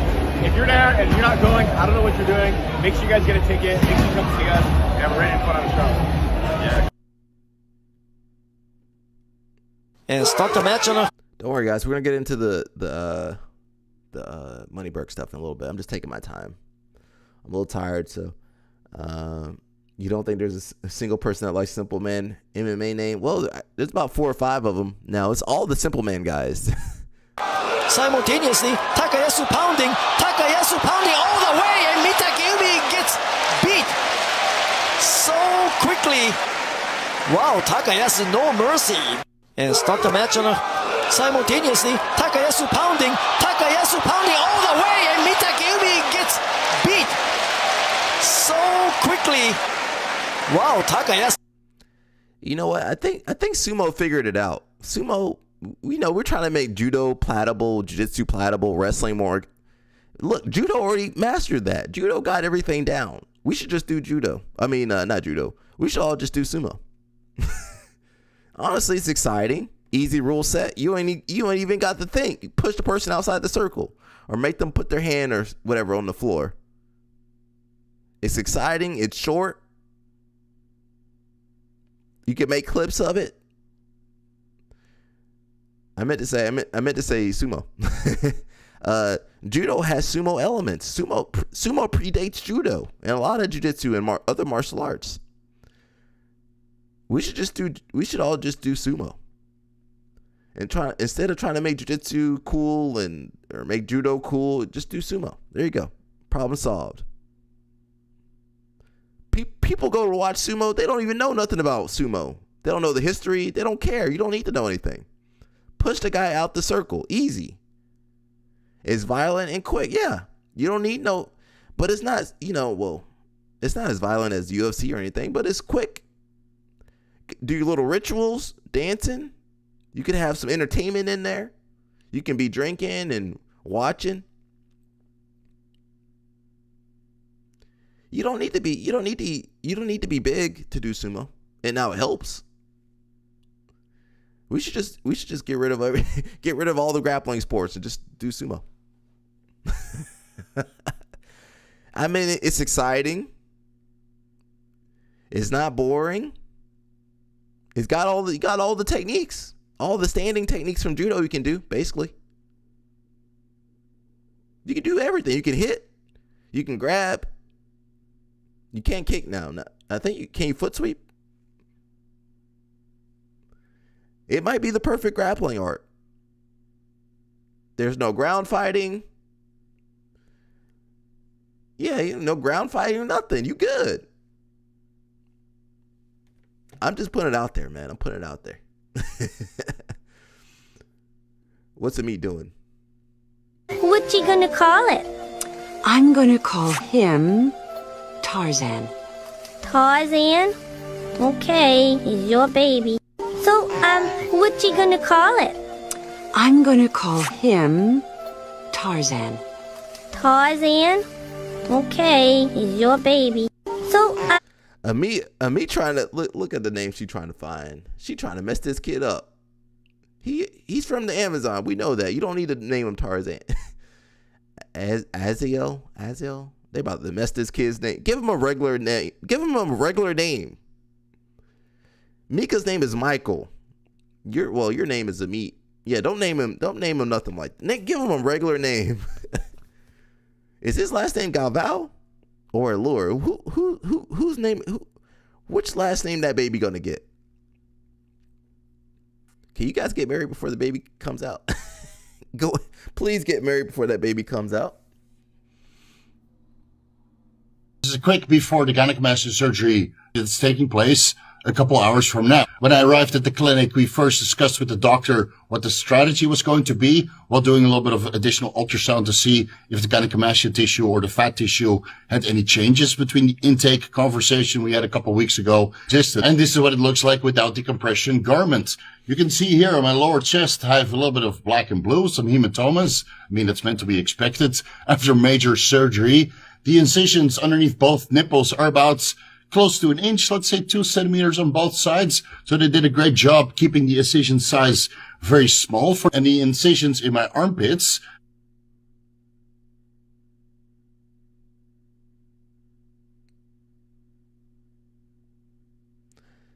say no to all this crap, man. You guys don't need to take this crap. So far so good. No infections took place. Everything is healing nice and properly. I don't have any mobility issues. Exactly 2 weeks after the operation. You can see here my armpit that the incision site is almost unnoticeable.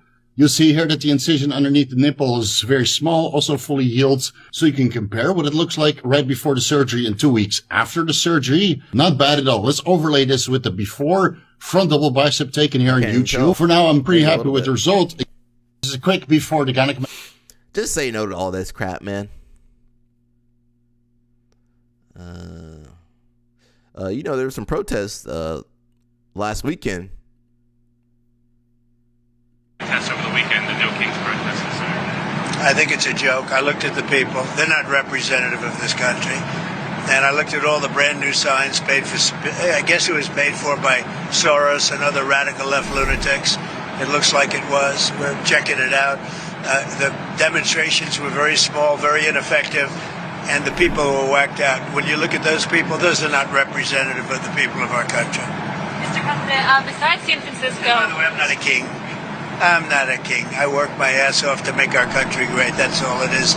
I'm not a king at all. Protests over the weekend, the No Kings protests. Yeah, I saw some protesters. I didn't know what was going on. I'm out the loop.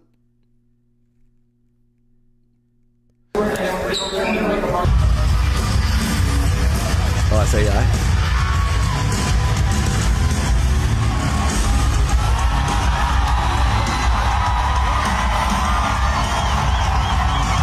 That's not AI, is it? Oh, it is AI.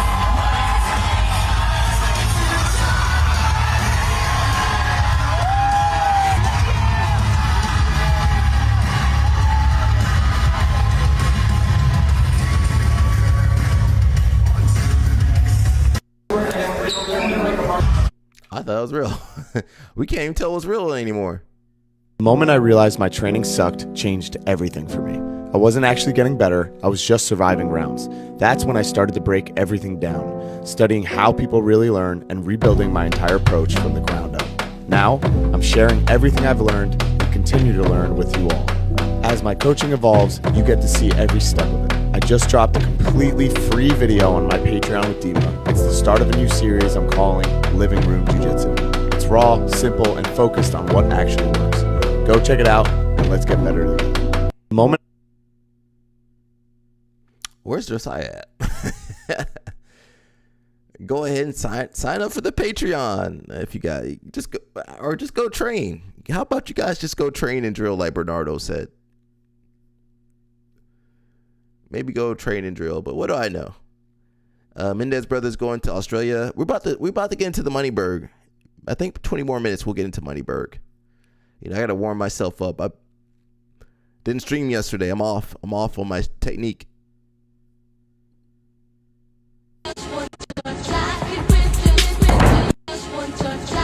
Get it, girl, get it. You guys know Gigi Canuto. She's like she does, jiu-jitsu and wrestling. It's kind of the new meta now, but she's really good. Mikey training with Mighty Mouse. Pulling butt scooting. What the is that? No. Oh, okay. Get it, man. He's the best in the world. He can leg lock anybody, and he has a way of teaching. I mean, we've been going for, almost 2 hours. I really am inspired how they're able to move and how they're able to design this game. Damn it. Mother to deal with. I want him to do more Nogi. I think he's incredible in Nogi, and I think that could surprise a lot of people in Nogi. I see how much potential he has. Like, a lot of the people I compete with, I feel like he'll f*** up. I don't know if we can trust Mikey's judgment no more. We can't trust Mikey. I like you, Mikey. We can't trust your judgment no more. You burned us too many times.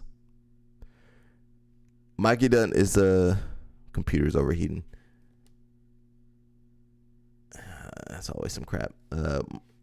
I might be a little twitchy or something. Is the stream okay? Let me listen. Is the stream okay? I see the fan moving. I can't hear anything. Give me 1 second.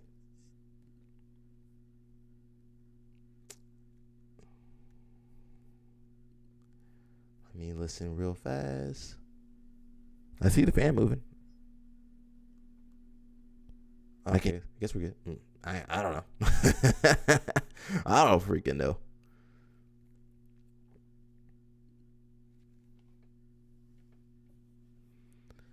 Yeah, we're gonna get into Moneyberg in a little bit. I'm just taking my time today. Give me a little break, everybody. We good? Okay. We probably gonna have to head over to Twitch in about 20 minutes. Because I can't play that Moneyberg video on YouTube. Let's see. Sarah Gabal competing in the Crown. When is that? November 23rd. Okay.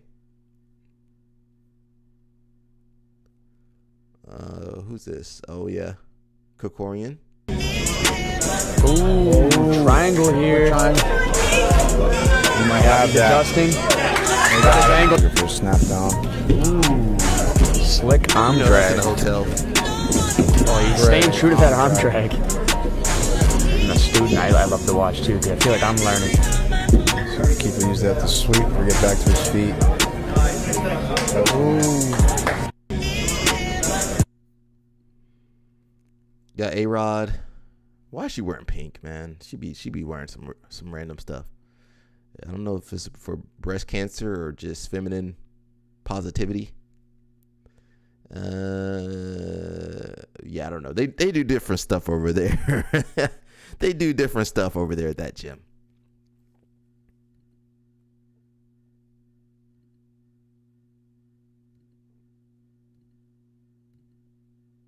We'll see how the women's only gym works out. I'm hoping it does well. Now, the name Organic House, I thought it was a coffee brand. Did anybody else think that was a coffee? I thought that. Embrace your feminine power. All right. I support the ladies grappling. Go ahead, ladies. You do what you want to do. Nothing will work unless you do.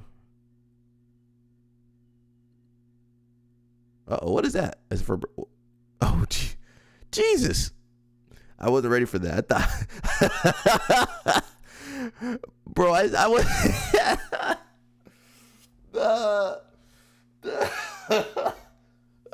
I wasn't ready for that. I was like, what is she doing? No, put that away. It's just for me. Mush said, what's with that name? Organic House Coffee. You didn't know about Organic House Coffee? I didn't know that was a prop, bro. I thought that was I was like, oh, well, we're not a family show today. Don't play me, everybody. I didn't know that was in there. How would I know? How was I supposed to know that was in there? How was I supposed to know? Folgers Jiu-Jitsu. That might be a good name, Folgers. Folgers in your cup. Folgers. Oh man. Woo, what the heck? I didn't know. I was like, don't start the OnlyFans right now. Don't start the OnlyFans. Oh man, let me jump out of that. I didn't know people. Carol, I didn't know that was gonna pop up.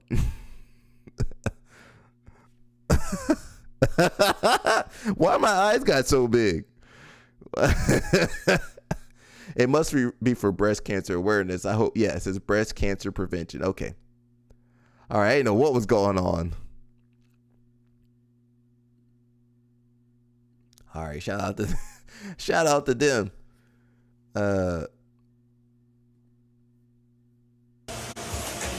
a freak. God damn. Everybody be like, yeah, there's nothing wrong with dating a 25-year-old girl. Nothing wrong with that. Date a 25-year-old girl. Go ahead, Unc.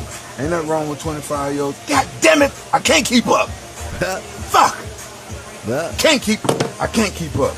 I don't know how long I can keep fucking around with her. She want 3 and 4 in one night. God damn it, I'm 47 years old. God damn it. I want to be one and done. I just want to be one and done. You're right. You're right about that. Damn it. Yeah, she gets like. You're right about that. She was trying to make me do stuff that I ain't really said was okay yet. What? What kind of shit is that? She a freak. God damn. Everybody be like, yeah, there's nothing wrong with dating a 25-year-old girl. Nothing wrong with that. Date a 25-year-old girl. Go ahead, Unc. Ain't nothing wrong with 25-year-olds. God damn it. I can't keep up. Yeah. Fuck. I can't keep up. I don't know how long I can keep fucking around with her. She want 3 and 4 in one night. God damn it, I'm 47 years old. God damn it. I want to be one and done. I just want to be one and done. God damn it. You're right about that. Like, yeah. We ain't got no time for multiple.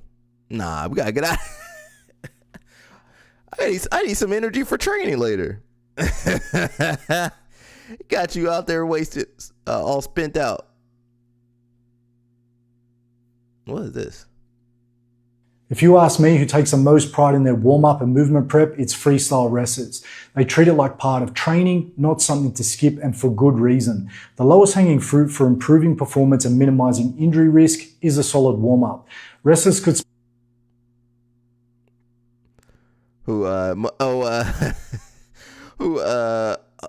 Rampage? Was Rampage on? He probably was. They didn't have USADA. Listen, they didn't have USADA back in the day. They didn't have that USADA back in the day. He he good, bro. Take the little blue pill. You good, bro. Now, I don't know if it's good for your heart. Yeah. Mush said, stay natty. Yeah, where my home? Yeah, all them guys, they be looking like monsters. They be strong. They can't get it up though. I wonder why is that? They don't produce their own testosterone. Is that why? How does that work? Does anybody know why doesn't that work? Yeah, but it goes to their muscles. Oh, I guess the other stuff turns down. Other stuff shuts off. Listen, you take all that crap, some stuff gonna shut off and shut down and shrink. Some of us can't afford to shrink nothing.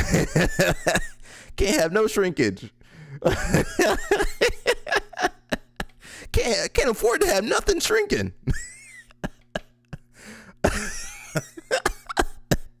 Already fighting an uphill battle. Can't shrink nothing out of it. Oh, the body stops naturally producing. It says it has enough. Yeah, but it shut off that stuff. It be shutting off the stuff you want to keep on. Yeah, just stay natural, people. You don't need this crap, man. You over here can't get nothing started. Sorry, it's not you, it's me. Who do you want to say that? No, you don't want to say that. Like part of training, not something to skip, and for good reason. The lowest hanging fruit for improving performance and minimizing injury risk is a solid warm-up. Wrestlers could spend up to 30 minutes preparing their body for training. And as you can see in this video of wrestlers from Korea, they are performing plyometrics, hopping off one leg, doing tuck jumps, penetration steps, and even partner carries. They're not fluffing around, they're preparing the tissue to tolerate the forces and positions they are about to experience in the session.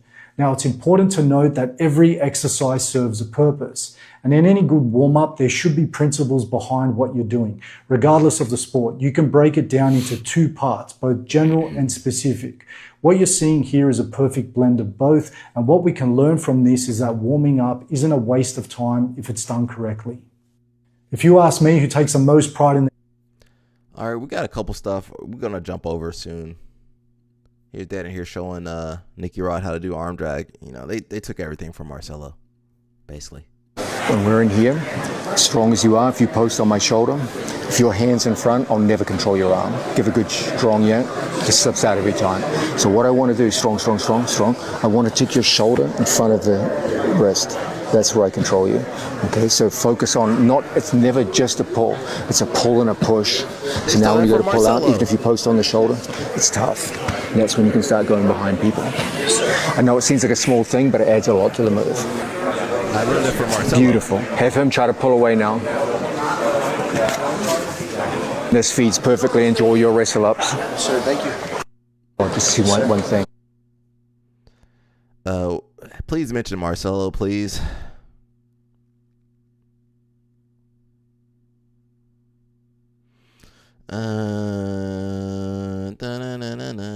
Nobody mentioned Marcelo. Yeah, he's overrated. He got some good details. I think he thinks about the moves when most of these guys don't think. Most of them guys can't think. They gotta copy whatever somebody else. I mean, that's how some athletes are. You know, you just kind of copy what your coach is doing. I think he has thought a lot about jiu-jitsu. I'm waiting for somebody to mention Marcelo. Nobody mentioned Marcelo. That's a Marcelo Garcia detail. All that's Marcelo Garcia.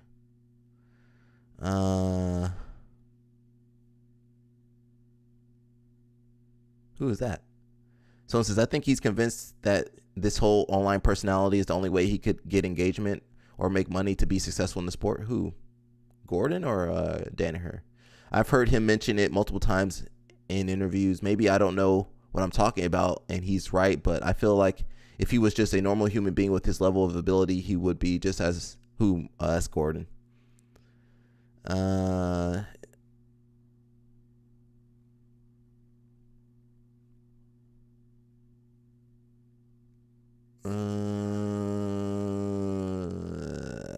Yeah, these people don't know anything on Reddit. Okay, we'll look at it on Friday. Everything on Friday.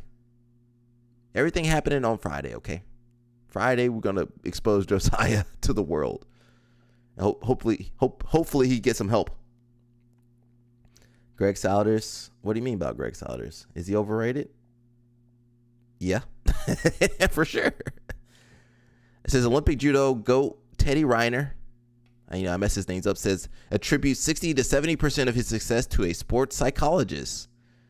We need one of those for Josiah. Well, no, he needed a regular psychologist. Okay, well, we'll be here. We'll be here, Josiah. And you can watch the video later. No worries. The video will be up. Josiah said he won't be here on Friday. He running. Where's the running emoji? He's not good.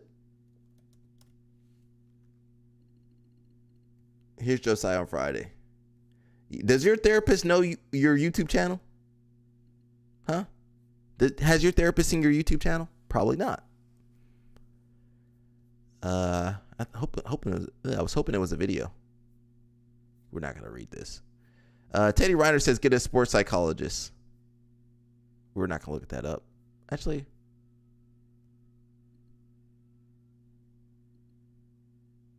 is it a video? We'll try to look at it real fast. It's harmless. No, it's not. It's harming Grippo. There you go. It's not harmless. Grippo can't sleep at night. Grippo can't even sleep at night. Merci. Grippo can't even close his eyes. Imaginez un monde où nous vivrions en meilleure santé, plus longtemps, avec plus d'énergie et moins de stress. Bienvenue dans le podcast Healthier Humanity. Je suis Jean-Charles Samuel-Werve et j'interviewe des experts à la renommée mondiale, des athlètes de haut niveau ou des leaders visionnaires pour parler du futur de la santé, du bien-être et de la longévité. Je suis ravi que vous vous joigniez à nous dans ce voyage. Aujourd'hui, j'ai l'immense honneur d'accueillir... Bro, how do you know that, bro? No. If I ask Grippo, hey, Grippo, how do you feel about this? He's going to be like, man, I wish that guy would stop. It's stalking. It's scaring me. Yeah, you think Grippo likes that stuff? There's no way. There's no way, Josiah. Josiah, you lying. You lying. You lying. It's not it's harming him. It's harming his reputation. Can't sleep at night. Relationships. You might be affecting his relationships. He got to look over his shoulder. He can't even go outside. He got to look over his shoulder for Josiah. Where's Greg? He got to run. He got to get ready to run. He got to get ready to run as soon as he sees Josiah. He can't relax. Can't relax. Can't go online. Can't even search his name up.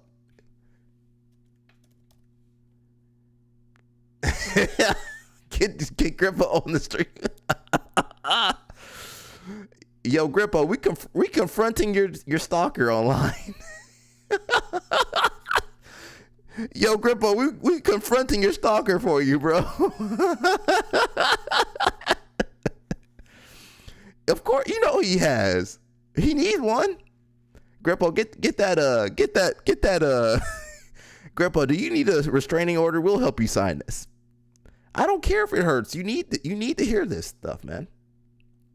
You out of control. You need to stop. You need to stop, bro. Bro, you just typed that out there. Get out of here, bro. You just typed that. You know that's a lie, bro. You know that's a lie. We can't listen to this French. We don't even speak French over here. You know you lying, bro. Come on. Why are you lying with the straight face? Bro, you pass inspiration. If you made 1 or 2 videos, okay, that's inspiration. How many videos you made? 500? Nah, you went too far. You freaking Grippo out.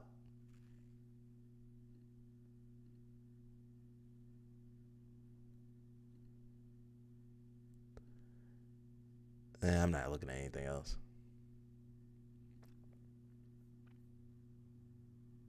Well, we'll look at it. B team is back, they said. Josiah, you're doing too much, bro. And if I want to see your therapist, because I think they're doing a terrible job. Terrible job. No, you gone too far, bro. You gone too far. People sending me screenshots. You gone too far. You been kicked off Reddit, Twitch. You almost got kicked off the YouTube.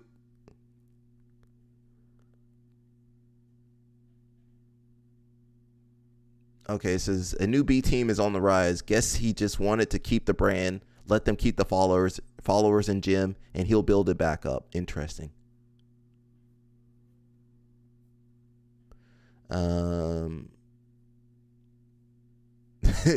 said, I thought he vanished and his cloak and lightsaber fell to the ground after CGI 2. And then Craig says, can't kill a cockroach. That is true. Can't kill that cockroach.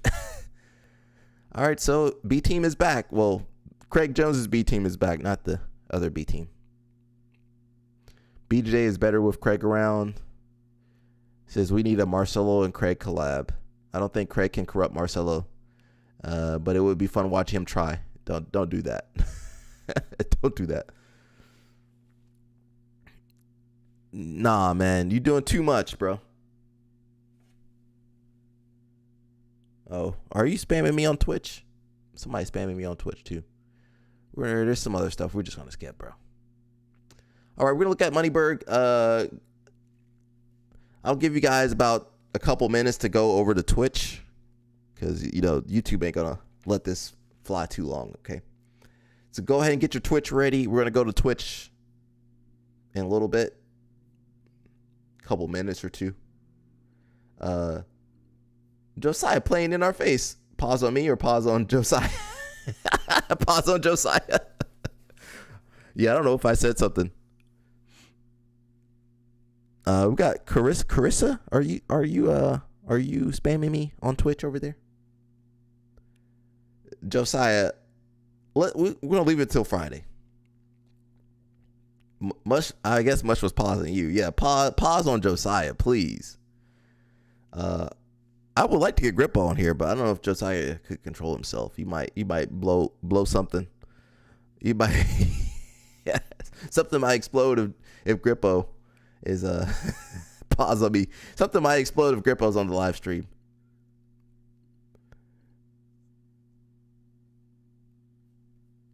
Yeah, if we get Grippo on here, about to say Josiah, Bodega gonna be in here too. That's fine. We still gonna do. Oh, she's a bot. Okay. I can't tell. Sometimes people crazy on Twitch. People, please move to Twitch because the live stream probably gonna go down at some point on YouTube. It definitely gonna go down. All right, we should be over. People on Twitch. Okay. I warned you. If you're not over on Twitch, the live stream on YouTube probably gonna go down. It's just the way it is. Copyrighted content, they're gonna definitely take me down. But Twitch, we should be good. All right, let's get into it. A lot of you excited about this chat.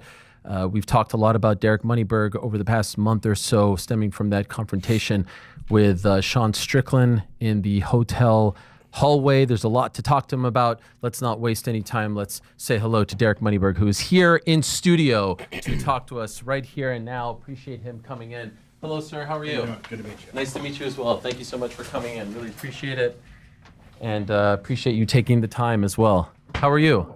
Doing well overall. Yeah? Overall? Well, if you don't have a couple problems in life, you're not doing much of anything, are you? Sure. Is there a big one? Or you're just saying the daily? Okay. By the way, just out of respect, what do you prefer to be referred to as, Derek, or do you want to go by your real name, which is Dale, right? If you say my last name on the air. Buzkowski? Did I get it? That's why we use Derek Moneyberg. Because Okay. In Poland, you'd say Buszkowski. Buszkowski. But nobody in America, nobody can pronounce the name. Polish? So this became a good marketing name. So you prefer to be... Derek is fine. You can Derek. call me either. I don't mind. Okay. Where did you come up with the name? I don't know, just a fun marketing name, It has to be something, related to money because I'm in a finance or wealth creating type of business. And I'm half Jewish on my father's side, which, some people say that's not a Jew. But my ancestors died in the Holocaust, so we were Jewish enough for that.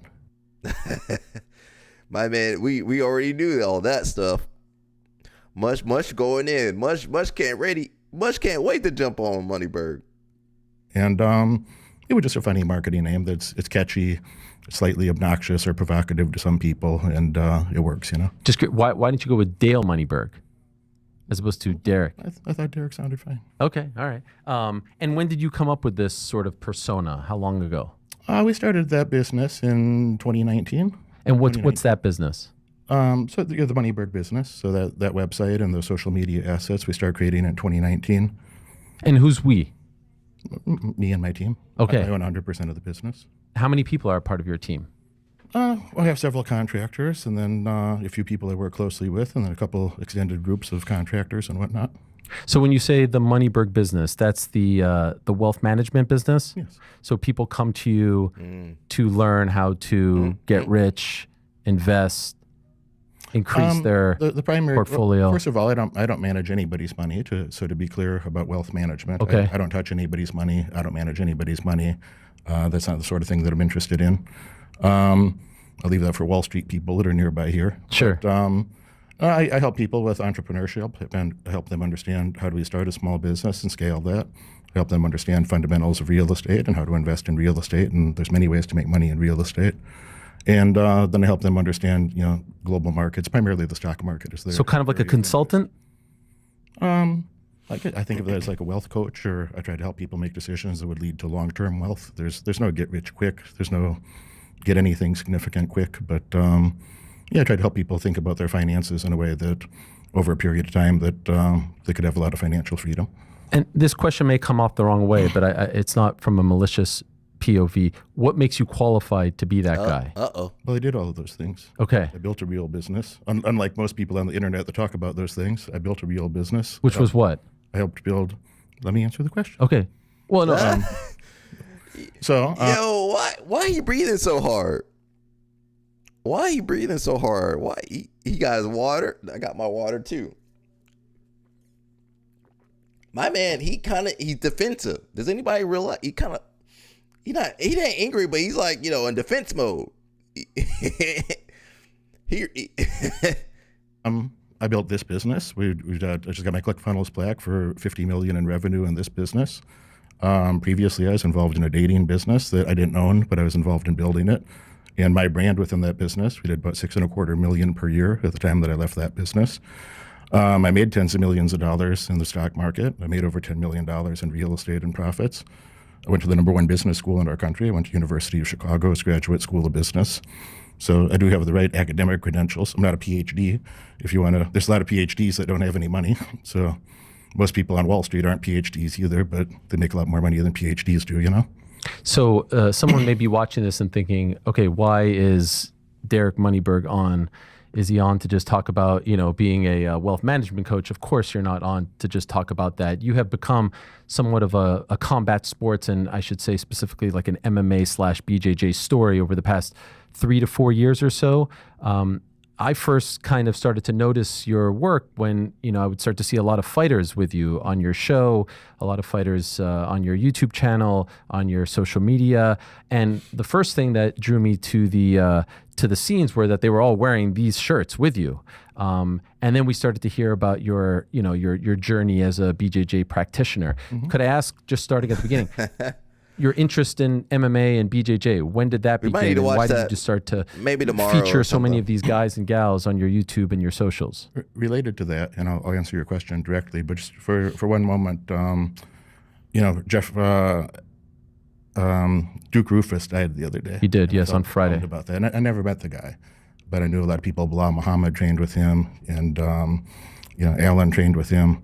And I feel bummed that he was right in Milwaukee, and I wish I had the opportunity to meet him.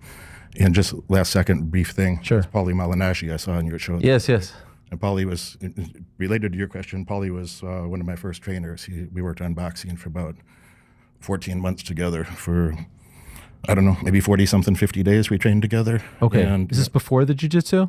Was that like your first simultaneously, interest? Simultaneously. Okay. And, Paulie won his fight the other day. Congratulations. And he had a pretty serious eye injury that we've been talking about. And I hope you heal up well, Paulie. Big respect to Paulie. Thank you for everything you've done for me. And I hope you heal up well. Regarding, that journey, when I was a kid, I was, I was in some pretty rough environments. And thankfully, I was a bigger kid and I could protect myself pretty decently.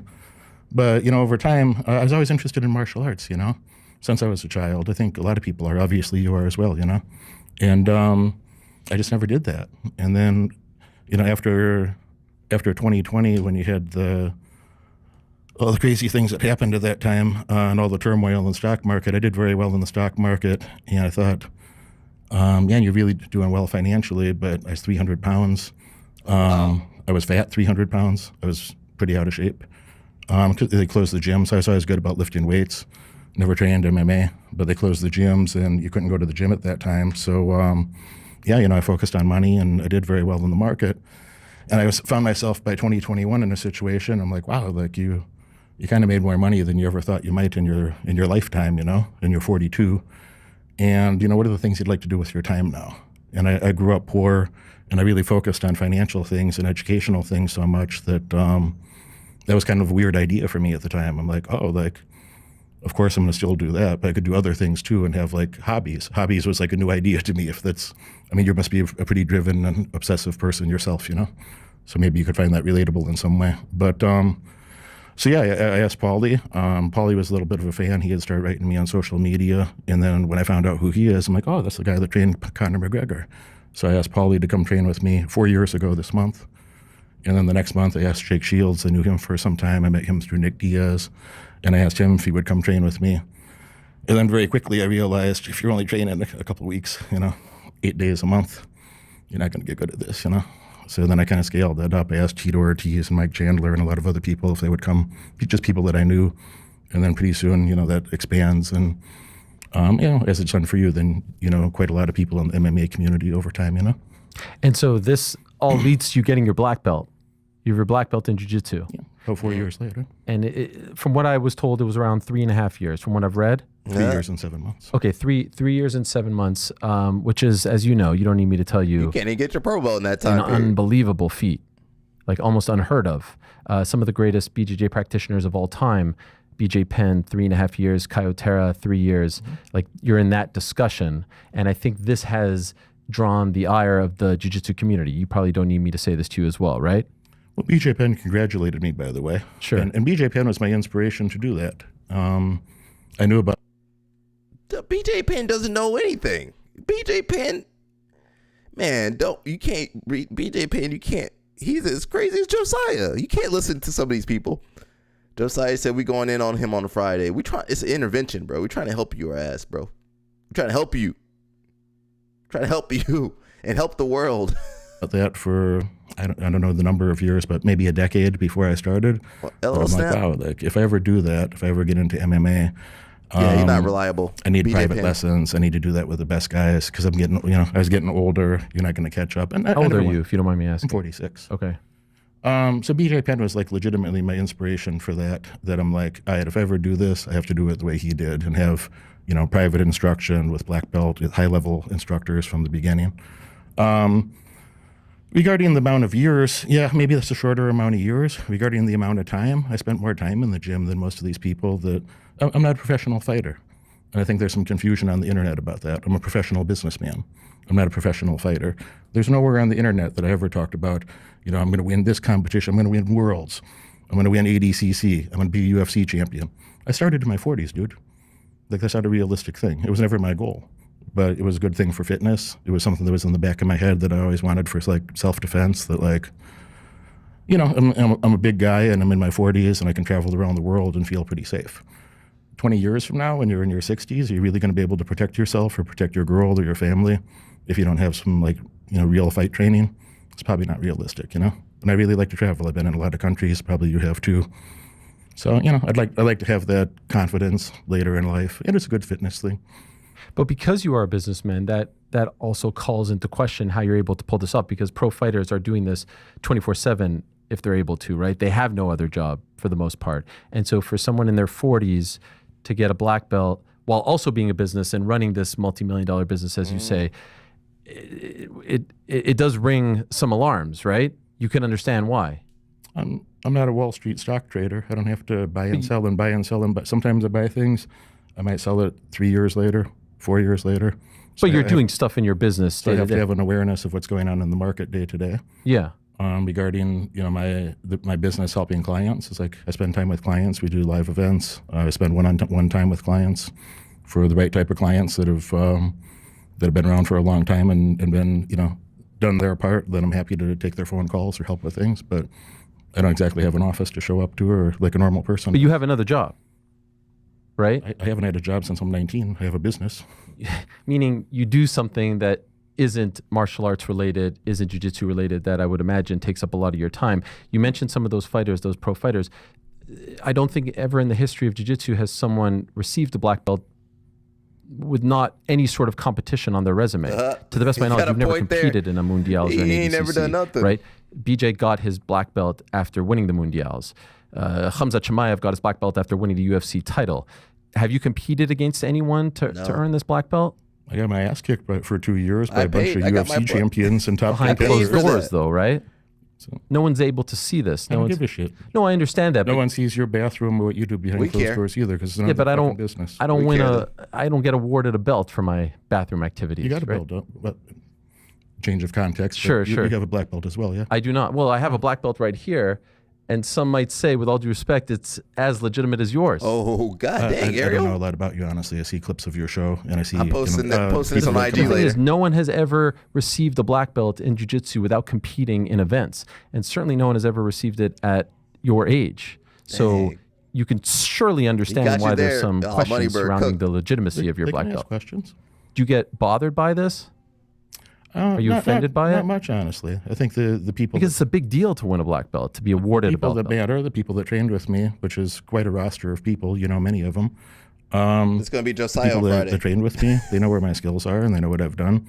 And the people, if you don't spend your life trying to satisfy random people on the internet either. No. You could never live your life this way. My equivalent of your black belt is winning awards, Journalist of the Year awards. People see my work every day, so they're able to judge whether or not those awards were earned. That's your profession. I understand. My hobby. But you still got a black belt, which is the highest honor possible in jiu-jitsu.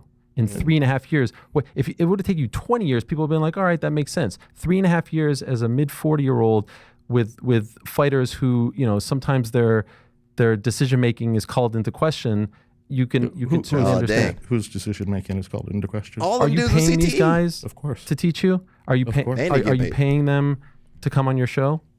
I also paid tuition at my university. Sure. That's how that works when you have a teacher or a coach or a mentor, you pay them. But there's a conflict. My clients pay me. Sure, but there's a conflict involved when you're paying top dollar for people to come to your house and sleep with you, and then they want to sleep at your house, in another room or something. In your apartment, correct, in Chicago. Be clear about that. They're not sleeping with me. Yes, I mean, like they're bunking in a guest room. we don't know. In your apartment. That's part of the deal, right?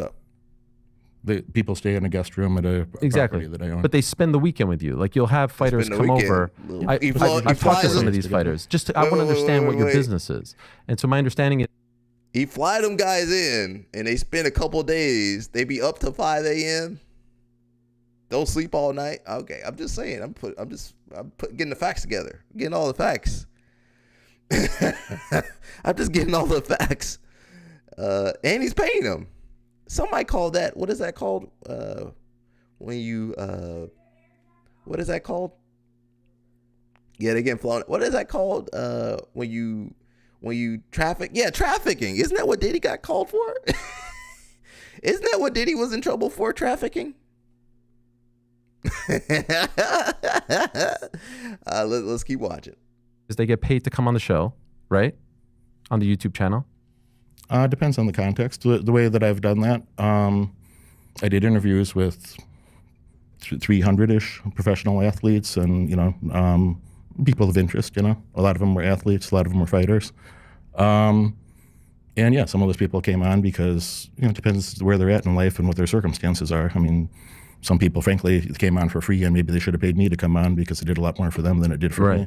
I've never paid anyone to come on my show or channel. That's okay. I'm not ashamed to say that I have. There's nothing wrong with that. If you respect someone and you value their time, then you should be their best option of what they should do with their time. So if I compensate somebody, they say, hey, would you go out of your way to fly to me and make time to do this with me? And then I buy their flight and give them, some amount of money, depending who it is.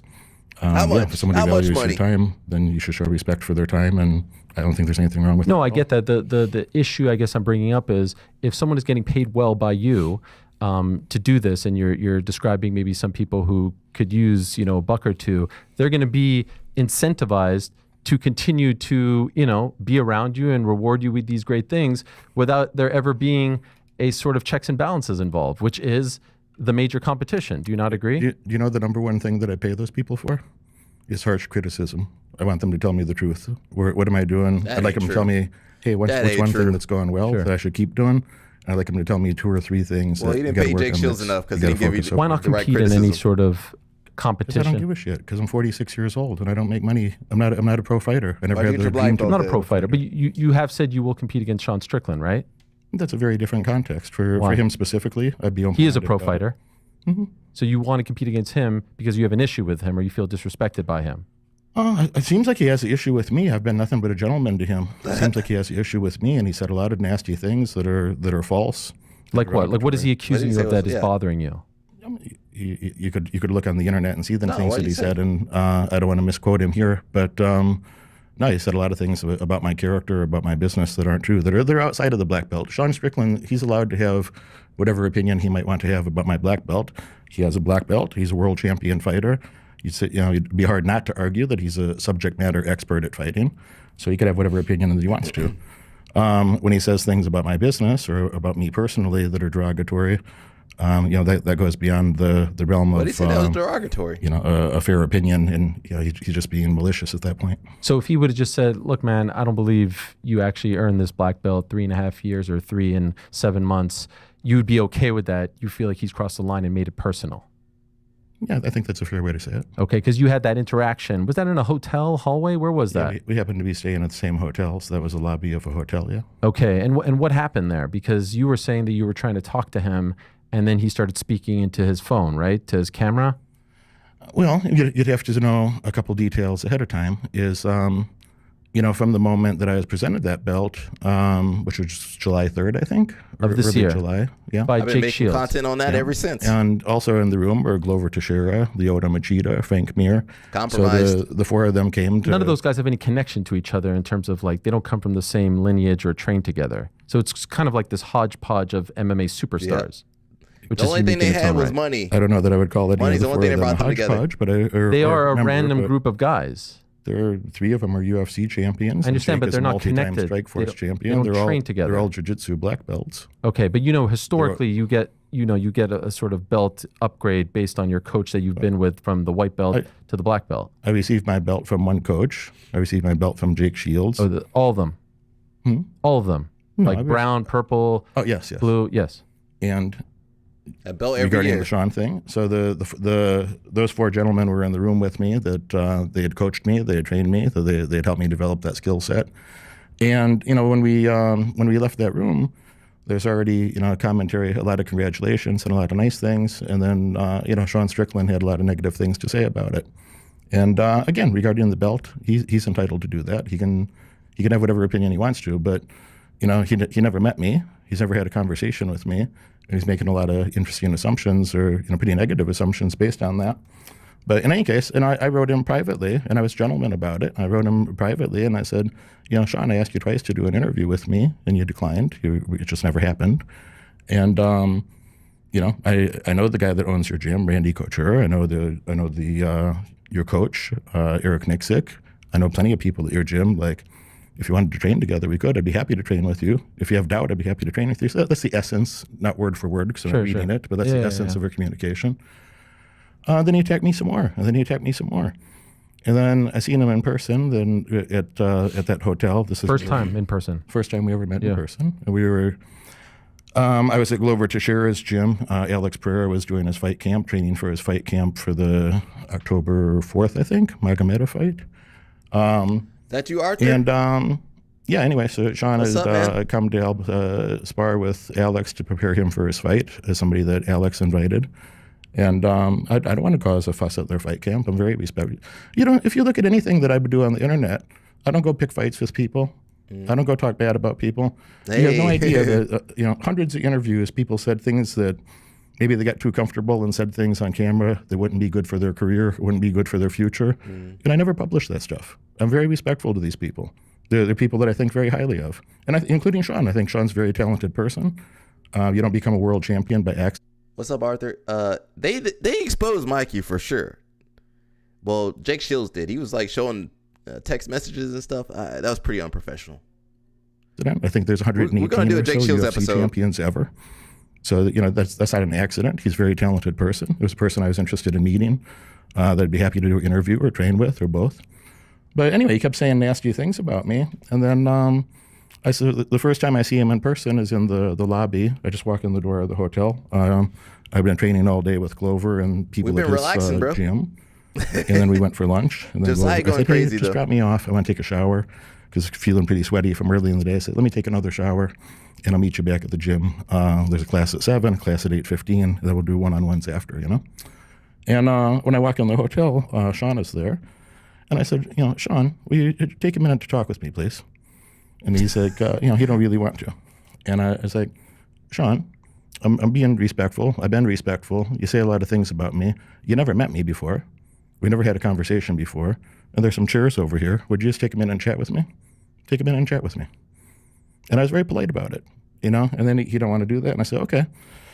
So you want to say a bunch of negative things on the internet. You only can talk when the camera's rolling, and you can only talk for the internet.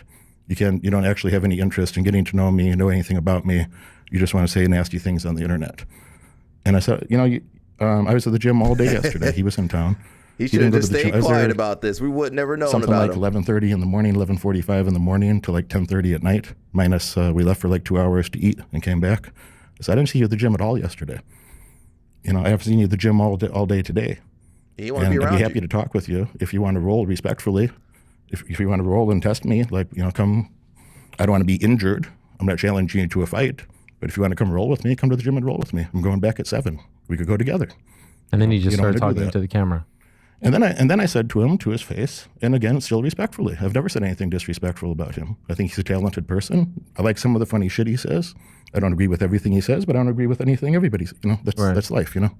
Welcome to Earth. So I've always been respectful to the guy. And then I said, if you really, I don't even think you believe the things you're saying, but if you really believe that, why don't we do a public match?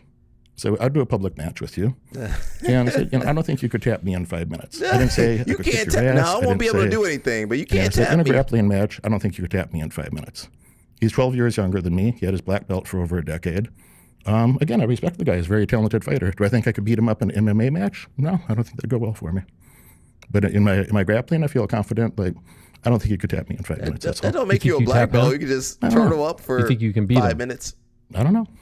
But I don't think you could What tap did me he say in 5 minutes. when you offered him that challenge? He can't tap me. Then we start walking towards the elevator together. And remember, we're in a hotel. He made a comment I followed him. I'm like, where would be the natural place you would go if you walked into a hotel? You'd walk in and you'd go to the elevator because that's how you get to your room. Right. So we walked to the elevator together. And then he takes his phone out. And then, totally different person on camera. So I think Sean likes to talk for clicks and views. You do the same thing, Money Seems like Bird. a very insincere person otherwise, but he likes to make a lot of noise for clicks and views. Just my impression. How many hours do you think you've put into the black belt? At that time, something around 3,000. 3,000 over the course of 3 years and 7 months. Yeah. And when you train, I've seen there's very limited footage of you rolling with these guys. One thing that's been brought up is that you are often on the mats wearing hours. socks. That ain't no 3,000. Why is that? I'm wearing socks right now, by the way. No, I know, but your audience might be interested to know. Yes, as am I. But when you typically see jiu-jitsu practitioners on a mat, they're not wearing socks. He did take his socks off. I think that's because of me. I think I'm is the there one a that got reason him why to you take are? his socks You're off. sort of the anomaly when it comes to this. I've never I wanted seen to see this his feet. before. A typical jiu-jitsu practitioner is in a sweaty room with, I've been to some of these professional gyms where Right. I don't need to say their names, but nothing wrong with it. But I've been to some of these professional gyms where it's 80 degrees in the room and there's puddles of sweat, and you know what this you looks wearing your like. socks You in know that? what it smells like. I'm in a room with 1 or 2 people are with me, and it's air conditioned to my liking, and I got 15 rooms in that property that have marble floors. So if you want a funny joke, but happens It's to be feet true, cold. is my toes get cold on all those marble floors. You got too So much I happen to marble. wear socks around the property. And then we go over to the training room, and then we go train, and I have my socks on. And who cares? Why can't you just take your socks off on the mat or have some slippers? You got all that money. You can't put some slippers on in the house. Put some get the Gucci slippers, the Louis V slippers. Walk around, take them off when you get on the mat. Why are you doing extra? Give this guy a chance. LOL Snap can't wait to go to Moneybergs. Can I ask, how much have you paid Jake over the years? Oh, here we go. I don't know exactly. What do you think? I pay him well. What do you think? A few $100,000. Oh. Would it be unfair to hypothesize that Uh-oh. he gave you a black belt just because you pay him very well? That's why I'm gonna push that back. That's why LOL Snap said give him a chance. Give him a chance to give me some money. Says 3,000 hours is 75 work weeks. That's not even the whole, 3,000 hours. 3,000 hours, though, man. 10,000 hours. What happened to 10,000 now? I ain't never heard 3,000 hours.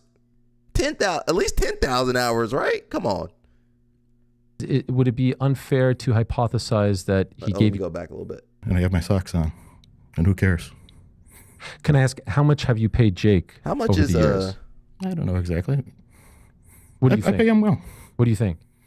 A few $100,000. Would it be unfair to hypothesize that he gave you a black belt just because you pay him very well?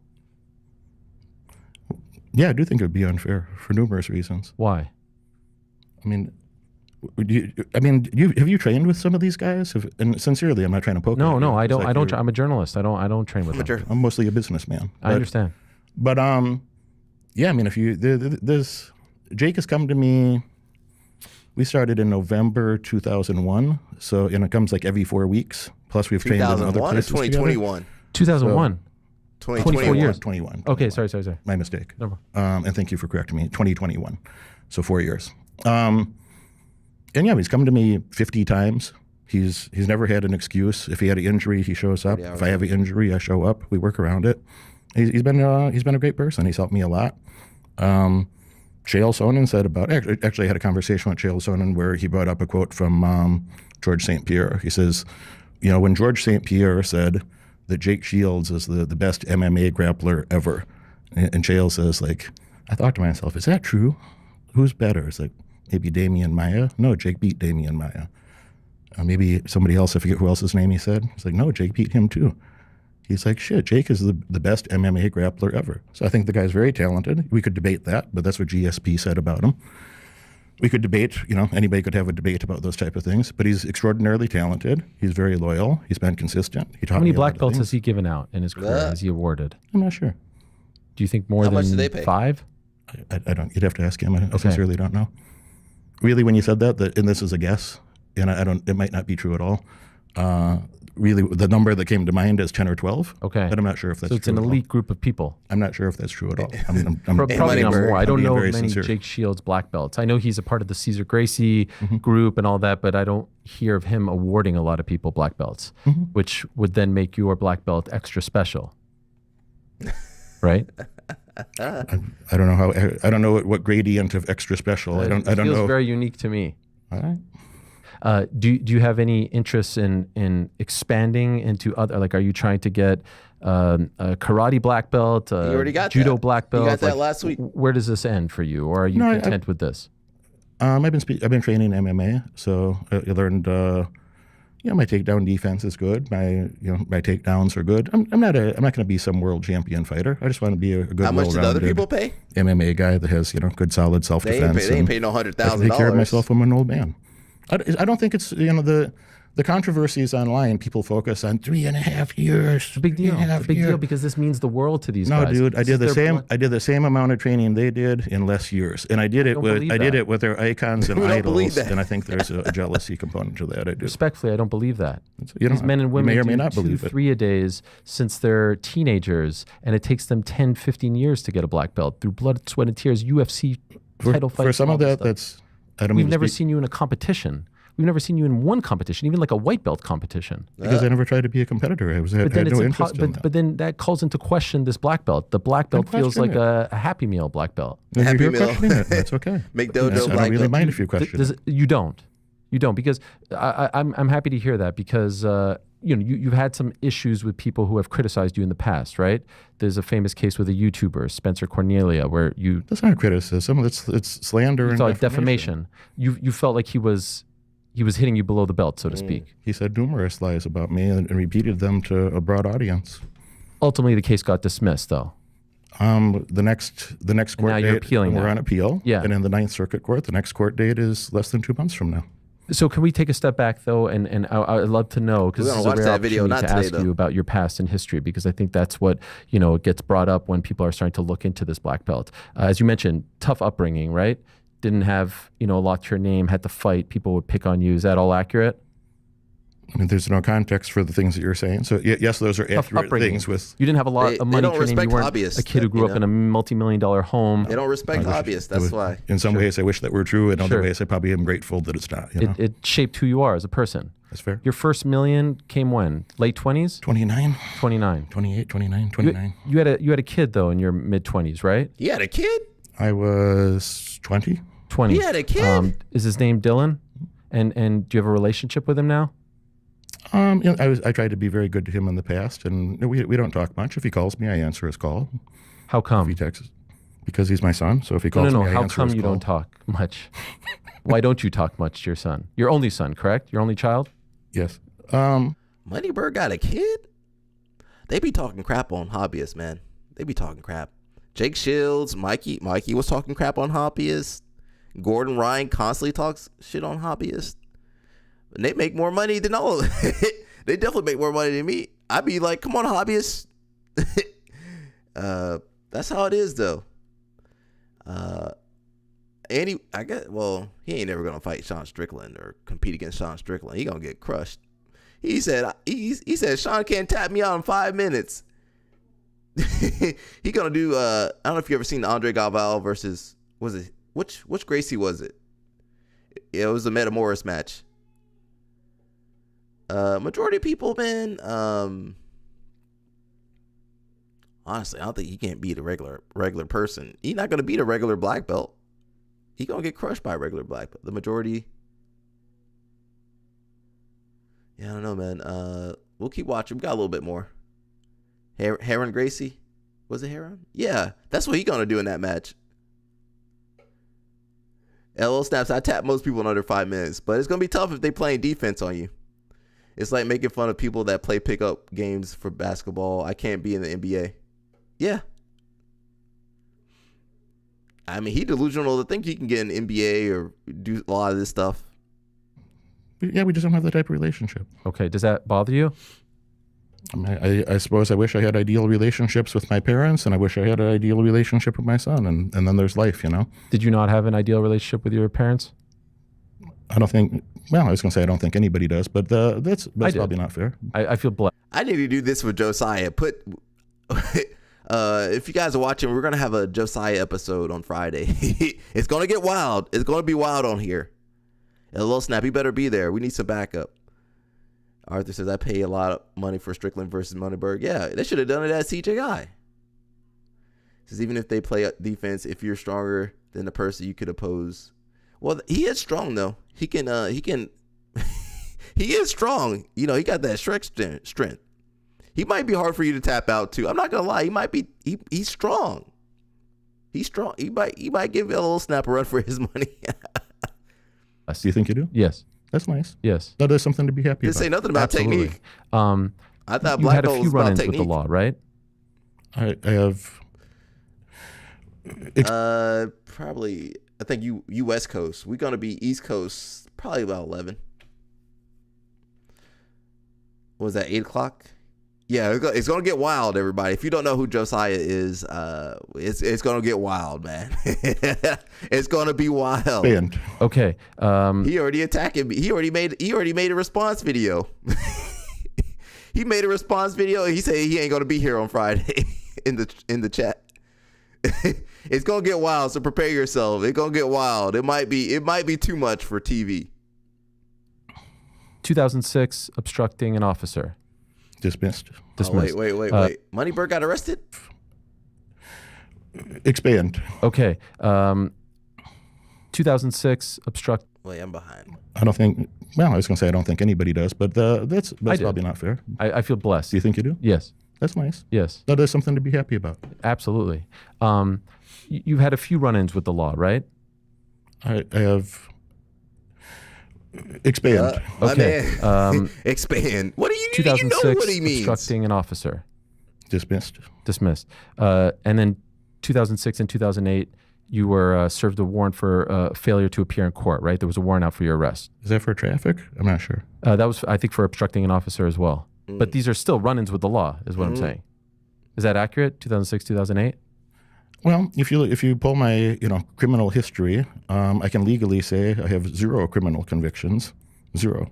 I've never been convicted of a felony You crime. said run-ins with the law, though, bro. I had 4 misdemeanor convictions going back to 1997 when I was a 17-year-old child or, teenager. What was that one for?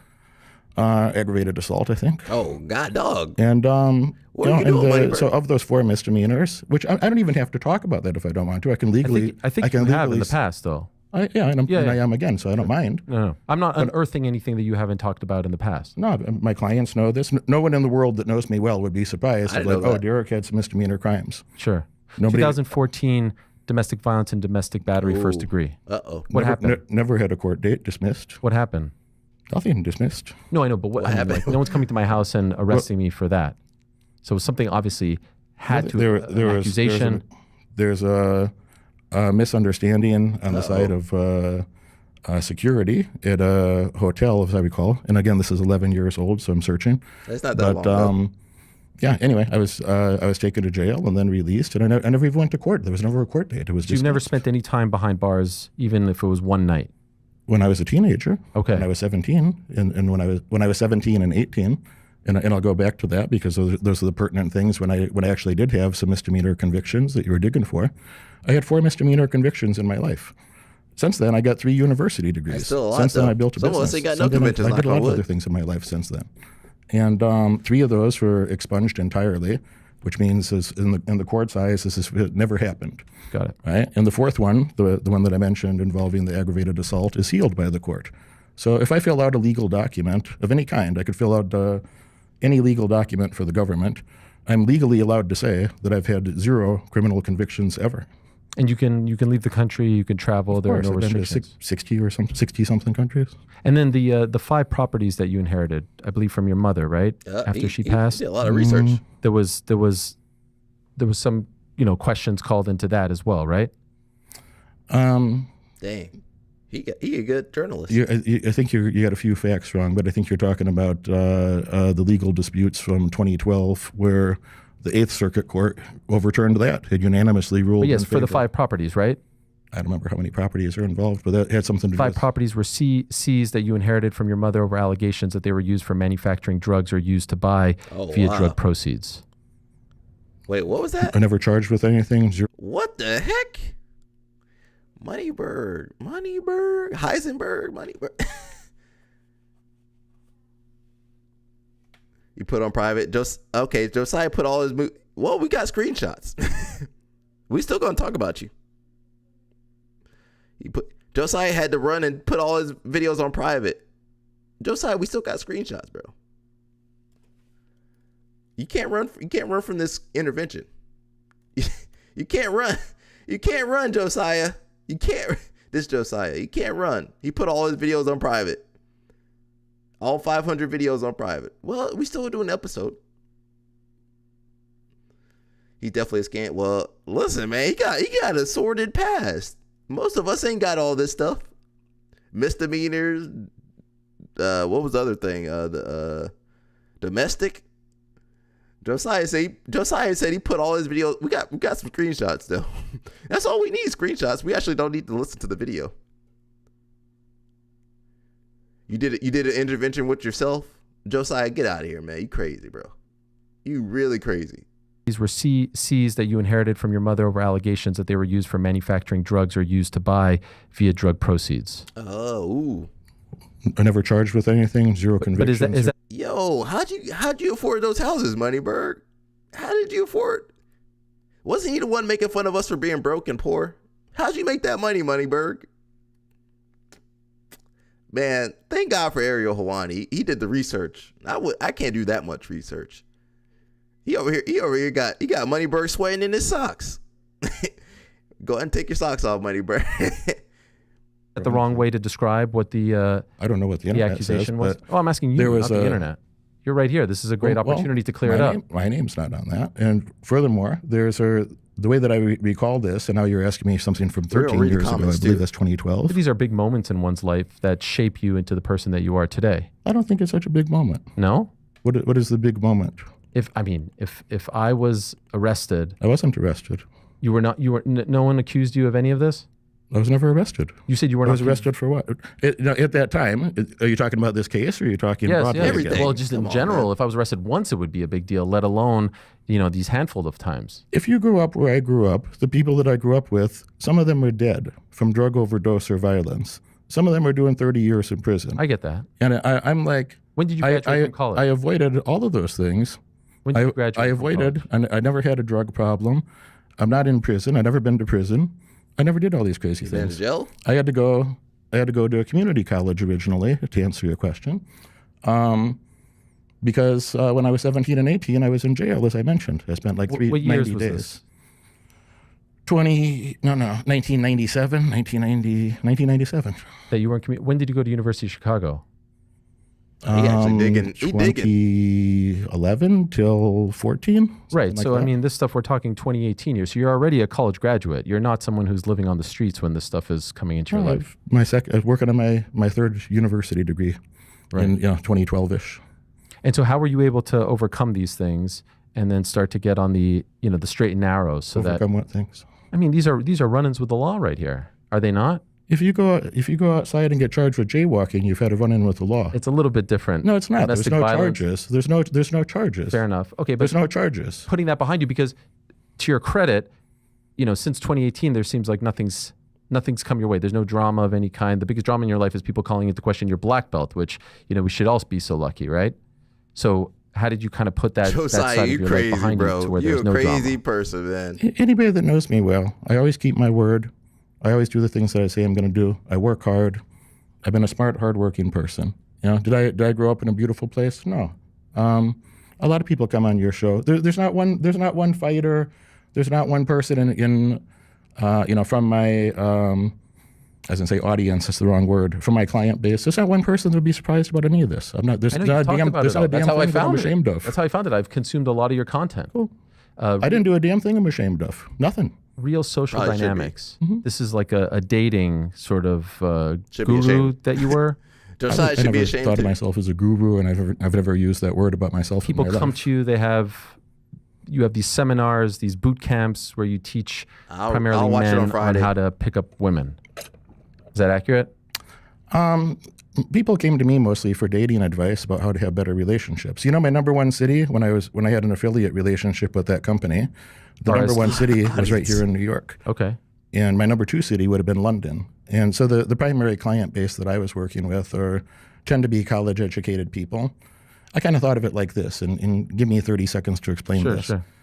Is a lot of the problems that men have with their relationships with women, they either tend to have, and I'm speaking broad brushstrokes, so we can say this in a short period of time, but they tend to have either, value problems or marketing problems, communication problems, if you want to say.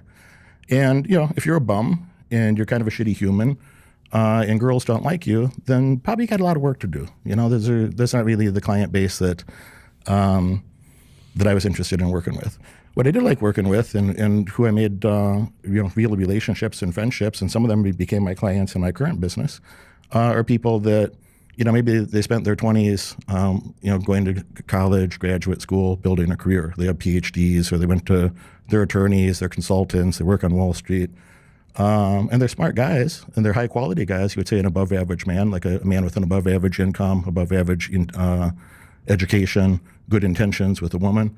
But it's kind of useless, doesn't know how to communicate very well with a woman, So if I could help that guy to be a better communicator and realize, you're an above average guy, you have a lot of good things going for you, and there's a lot of women that would like to meet you, but they're not coming to you, bro. You're going to have to walk up there and say hi and introduce yourself, So when I asked you, what qualifications you have to be the wealth management coach that you've become, you explained to me the PhDs and all that stuff.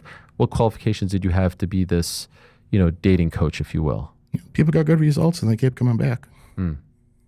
And I don't know what would be the qualification. I don't know. I don't know what becomes, how you become that guy. I wouldn't even know where to say begin. this respectfully. I don't mean to be disrespectful. No problem, I have no disrespectful intentions towards you whatsoever.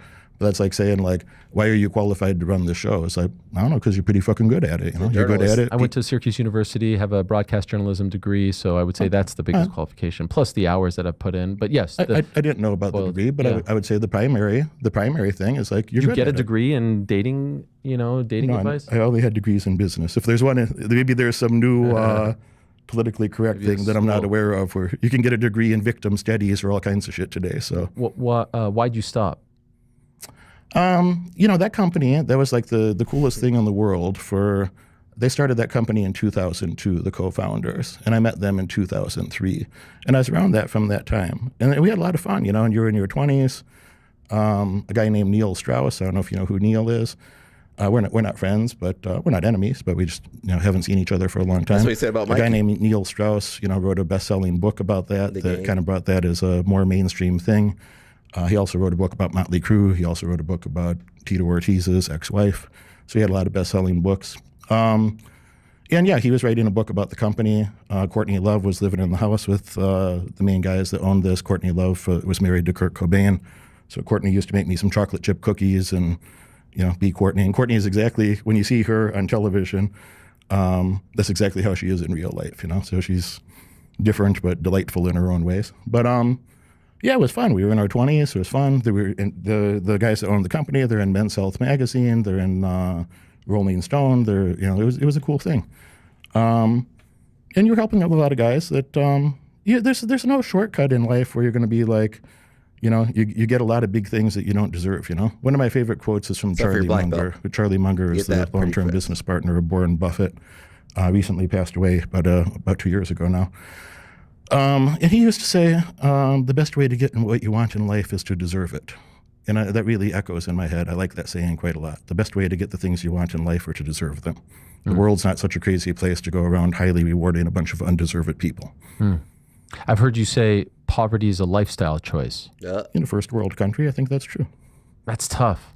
It is tough. I grew up tough, and I decided that choose to conquer saying, right? It means like you could choose to overcome your current circumstances and earn better circumstances. But sometimes people, you're put in a situation, there's bad, there's a lot of things. I could have said all the same things. Sure. When you're poking at me right now, I could have said all the same things. Moneybird could have been in jail. That would have been over. Everything would have been over. Fair questions. I would say no. Would you not say?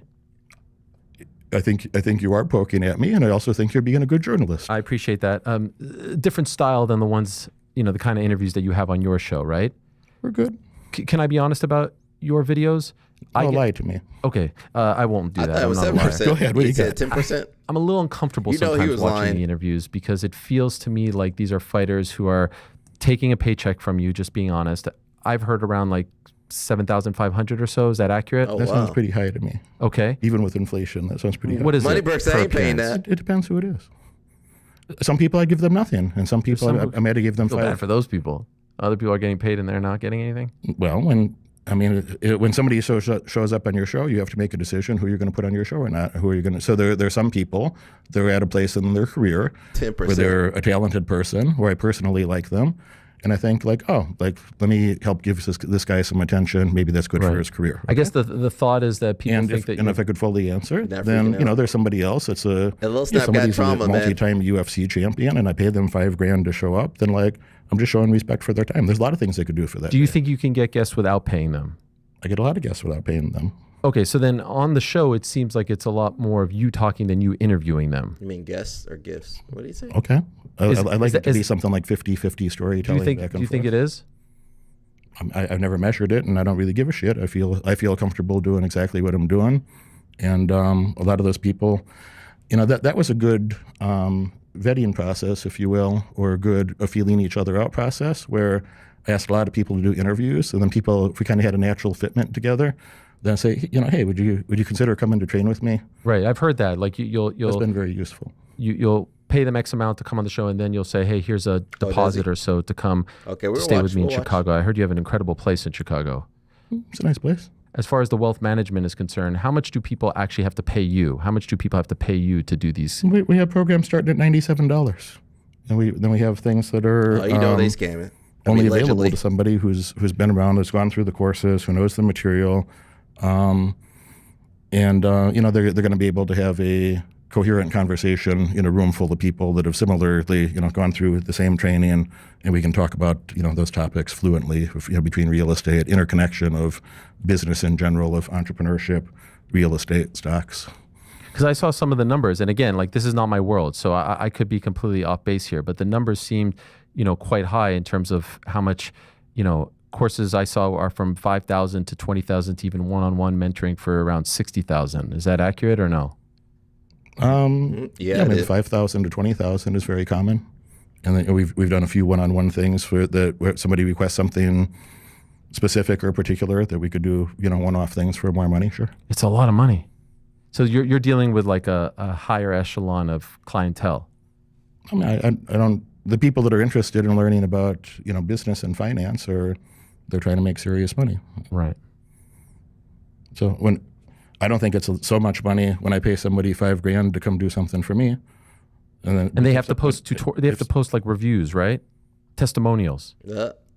Reviews is the right word. Okay. We have how much footage where I say, you are required to create a review as part of the homework. Yeah. You can say midway through, because all the ones you can say in your review, you can say, Derek's kind of grumpy and I don't love his personality, but I learned some useful things from the program. You can say whatever you want to.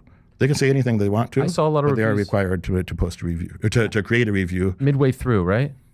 I don't know what week it is. Week 4 out of 10 or something, maybe? Well, I saw a lot of the reviews said, I'm halfway through. This has been incredible. Like, I saw a lot of the ones on your website, and they're all positive. Like, if you sue me, I'm going to be a little upset. It struck me as to why everyone was saying, I'm halfway through. Like, why not just wait until the end to give the review? We do them at the end as well. Right. But why do they have to do it? Like, is it because I also saw you say if you don't get your review in by tonight, you're out? It's a feedback mechanism that I can understand. Where is that person in the course? I can see their face on a video. I can see them saying to me, this is the good and the bad. It allows me to create a linkage of that face and name more strongly. And it's a feedback mechanism. I think we really do like week 4, and then it's due week 5 maybe. So that's what. So the whole thing's 10 weeks? Through. 2 of the programs are 10 weeks, and the one about entrepreneurship is 12 weeks. That it was just a lot, and I put more in there, and it's a lot of information to cover. Okay. And then what happens after the 10 weeks or 12 weeks? Like, what happens when you're done? Then they're done with that course. They could choose to. Is there some sort of guarantee? Like, okay, you're going to set them up with X, Y, and Z, or is it just like, hey, good luck to you? What? Like a college diploma, basically. It means they went through that course. There's no guarantee. I went to the University of Chicago. Sure, and you went to journalism school. Did you get a guarantee? Yeah, I just wanted to know. I've never taken one of these before. No. I didn't get any guarantee with any of my diplomas, but they were certainly very useful to me. What's the issue with Mikey Musumeci? No. I think a lot of that's smoothed out, actually. I think... you just posted like 2 days ago on your channel. You just posted about We called him a Jiu-Jitsu Judas. And we had a conversation since then. Since? In the last 2 days? Yeah. Okay. And so where are we at? Well, because that's news. This is breaking news. Breaking news. This is Frank. Hit breaking the music. No, I spoke to Mikey since then. Thank you, Frank. It's cute. I love it. Thank you. I spoke to him since then, and I think there are a couple things where I think he miscommunicated a couple things, and I think that he had good intentions overall. Mikey's a good person. I don't have anything bad to say about Mikey. He's tried to even distance in that video himself from you, it seems like. Would you like me to answer the first question, or are you going to just... No. Then let me answer the question. Okay, all right, fair enough. I'm sorry, I'm long-winded. I know. You have a heart out too, so I'm trying to. But I am trying to give you. I get it. But I am trying to give you a sincere answer. I appreciate it. I spoke to the guy on the phone for 39 minutes. Okay, and he said, "Hey, Derek, I didn't mean it that way. I apologize if it came off that way." Mean what? And mostly, just because I don't know. Well, he made comments in some of the other videos, in a couple of interviews that he was in. He made comments that well, Derek doesn't train, Derek doesn't this and that, and he clarified. Mikey was saying a lot of stuff. He was saying from his perspective, the guy's something like a 20-time world champion. He's UFC champion twice now. I think he won Worlds 5 times. I think he was 5 or 6 time champion at one championship. He won some other big tournaments. The guy's amazing, by the way. He's super talented. He's brilliant. I don't remember what happened I really like about Mikey. 11 years ago. One bad thing about him. But when he makes some of those comments, then I'm like, why? What are you doing, bro? And then he did it again, and then he did it a 3rd time, and then he did it a 4th time, and I'm like, I have to address that after the 4th time, and and I think from his perspective, and I'm not putting words in his mouth, but he and I are going to leave that lie. But my last word on it, it'll be on your show, okay? is he said, from his perspective, he's like, Derek, I spent my life training to be a world champion, and that's how I think about, training is like, you're not doing that kind of training. And I said, well, I never said I could beat up Nicky Rod. I never said I could beat up Gordon Ryan. Gordon's a good friend of mine. When I roll with Gordon, he fucks me up in about a minute, in about a minute. Gordon's amazing. Should a black belt be beat up in a minute by the best guy in the world but I'm ever? Just saying, Get the hell out of here. Black belt versus black belt. If he beats me up in a minute, I don't know what he'd do to you, but it wouldn't take a minute. It wouldn't take a minute. I would have a negative white belt if I went in there. I have no skills whatsoever when it comes to this, but I'm not parading around with a black belt and trying to defend. I'm not parading anything. I don't give a shit what the public thinks about my black belt. There was the coaches that trained with me know. Yeah. The coaches that trained with me know. You had the to people line that matter up know. for a picture. And the people that don't know on a podcast. It's not my job to satisfy every critic and hater in the world. That's fair. I don't. You know what? Critics don't think. get paid much. You don't care what people think. So can why I ask? Should I care what why would I care what a random person thinks? Okay, so then that's you should be that way. Why, when I go on your Instagram, do you have like 40, 50,000 likes, but 100 comments? That would suggest to me that a lot of those likes are bought, and that would suggest to me that you do care what people think. God dang, if you're buying those likes. Marketing is marketing. You market your show the way you want to, and I'll market my brand the way that I want to. That's 100%. But you just said you don't care. So then why would you buy? You're changing the context you just changed the context 3 different ways. He got the bots. So we were talking about Mikey, which I was going to clarify and say the last word here, and I'll do that, and then we'll carry on as you wish. Why are you trying to control the show? That ain't your show. I said I don't think it's fair to be held to that standard that I'm supposed to beat world champions. I never trained to be a pro fighter. I'm not a pro fighter. I'm a hobbyist fighter. I train for self-defense. I'd be very effective in those areas. Mikey and I are good. So shout out to Mikey, respect to Mikey. Darth Rigatoni, indeed. Man. That guy's very talented. I like him. I respect him, and I wish him well. And neither Will one you of us follow have this up on your channel or no? Or are you just going to leave? I'm here with you. No, I mean, but your last video. Maybe it's on my to-do list this afternoon. It's a tough title to give someone. You and Jake Shields spent 45 minutes that video down, slagging him off. The poor guy. I got that video. I wasn't mean to him in that thing. I thought you guys were a little harsh. Oh yeah, you guys were harsh. I thought he was harsher. Okay, fair enough. And we had a conversation for since then. saying and I'm the done truth. with that. All right, fair enough. And I respect him and I wish him well. And you know what? And I'll probably take the video down furthermore. The Instagram. Yeah, go to Masters Worlds. They're bought. You've just confirmed Masters that. 4. I didn't confirm that at all. I don't manage every little thing in my business. I don't know. Do you buy have Instagram marketing engagement and social agencies. media engagement? I do have marketing agencies that help me with things and however they want to run things. If the results are showing, then I'm good with whatever they do. But that's hollow, no? Isn't that hollow? Because then it's not real. The one really weird criticism is sometimes people say like, you bought followers, blah blah. Like, there's bots. Yeah. Well, everybody has bots, and I don't want bots. Sure. And you don't want bots, but you have them. No, and I don't buy. I don't either. I don't my either. marketing And you team know who buys has the most bots is the more famous you are, or the bigger account you have. I read, I don't know if this is true, but I read that Kim Kardashian, like 35-40% of her followers are bots, like fake. Not because she bought them. Don't compare yourself to Kim To the Kardashian. big sites. They come to the big sites because they're. But your thing has like 50,000 and then like 100 comments, so it's unbalanced. And then you go on your YouTube, it's the same thing. It's 50K, 30K, 40K, but the comments kind of give it away. We limit the comments in. Oh, you in do? Some of those. How come? Limit the comments. Because it's my fucking house, and if somebody wants to come shit on my floor, then they don't need to be there. Oh, so there's a lot of spam. There's a lot of. Well, there's also, if you run a business page, a lot of truth-telling. You may or may not know this. If you run a business page, then you'll have like extraordinary amounts of spam that are like, crypto by Christie, 6241. If it wasn't for crypto by Christie, 50K likes to like 75 comments. No, I'm not a social media expert. What about YouTube? Do you buy those views on the channel? No, I don't think we buy views on YouTube. No. Okay, so I don't think so. You be That's all naming legit. people. I get like 20, 30,000 views on most of the stuff. Do I run ads to stuff? Yeah, I run ads to promote some videos. Sure. You know who else runs ads? Apple, Coca-Cola. Yeah. If on my Instagram, and I posted a screenshot recently because people were saying like, you're paying for this, you're paying for that. The views that I was getting from advertising was less than 2%. And during the peak of the hysteria, when everybody is super excited talking about my black belt, it was like 0.8%. It was less than 1%.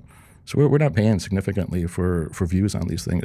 We run ads to targeted groups. That's called a business. If a guest comes on your show, do they have to wear the shirt? Yeah. if they don't want to wear my shirt and support my brand, then they don't get paid. You don't get paid if you don't wear the shirt. It's not like we have like a contract or a lengthy negotiation. It'd be like, hey bro, would you put this on, please? Okay.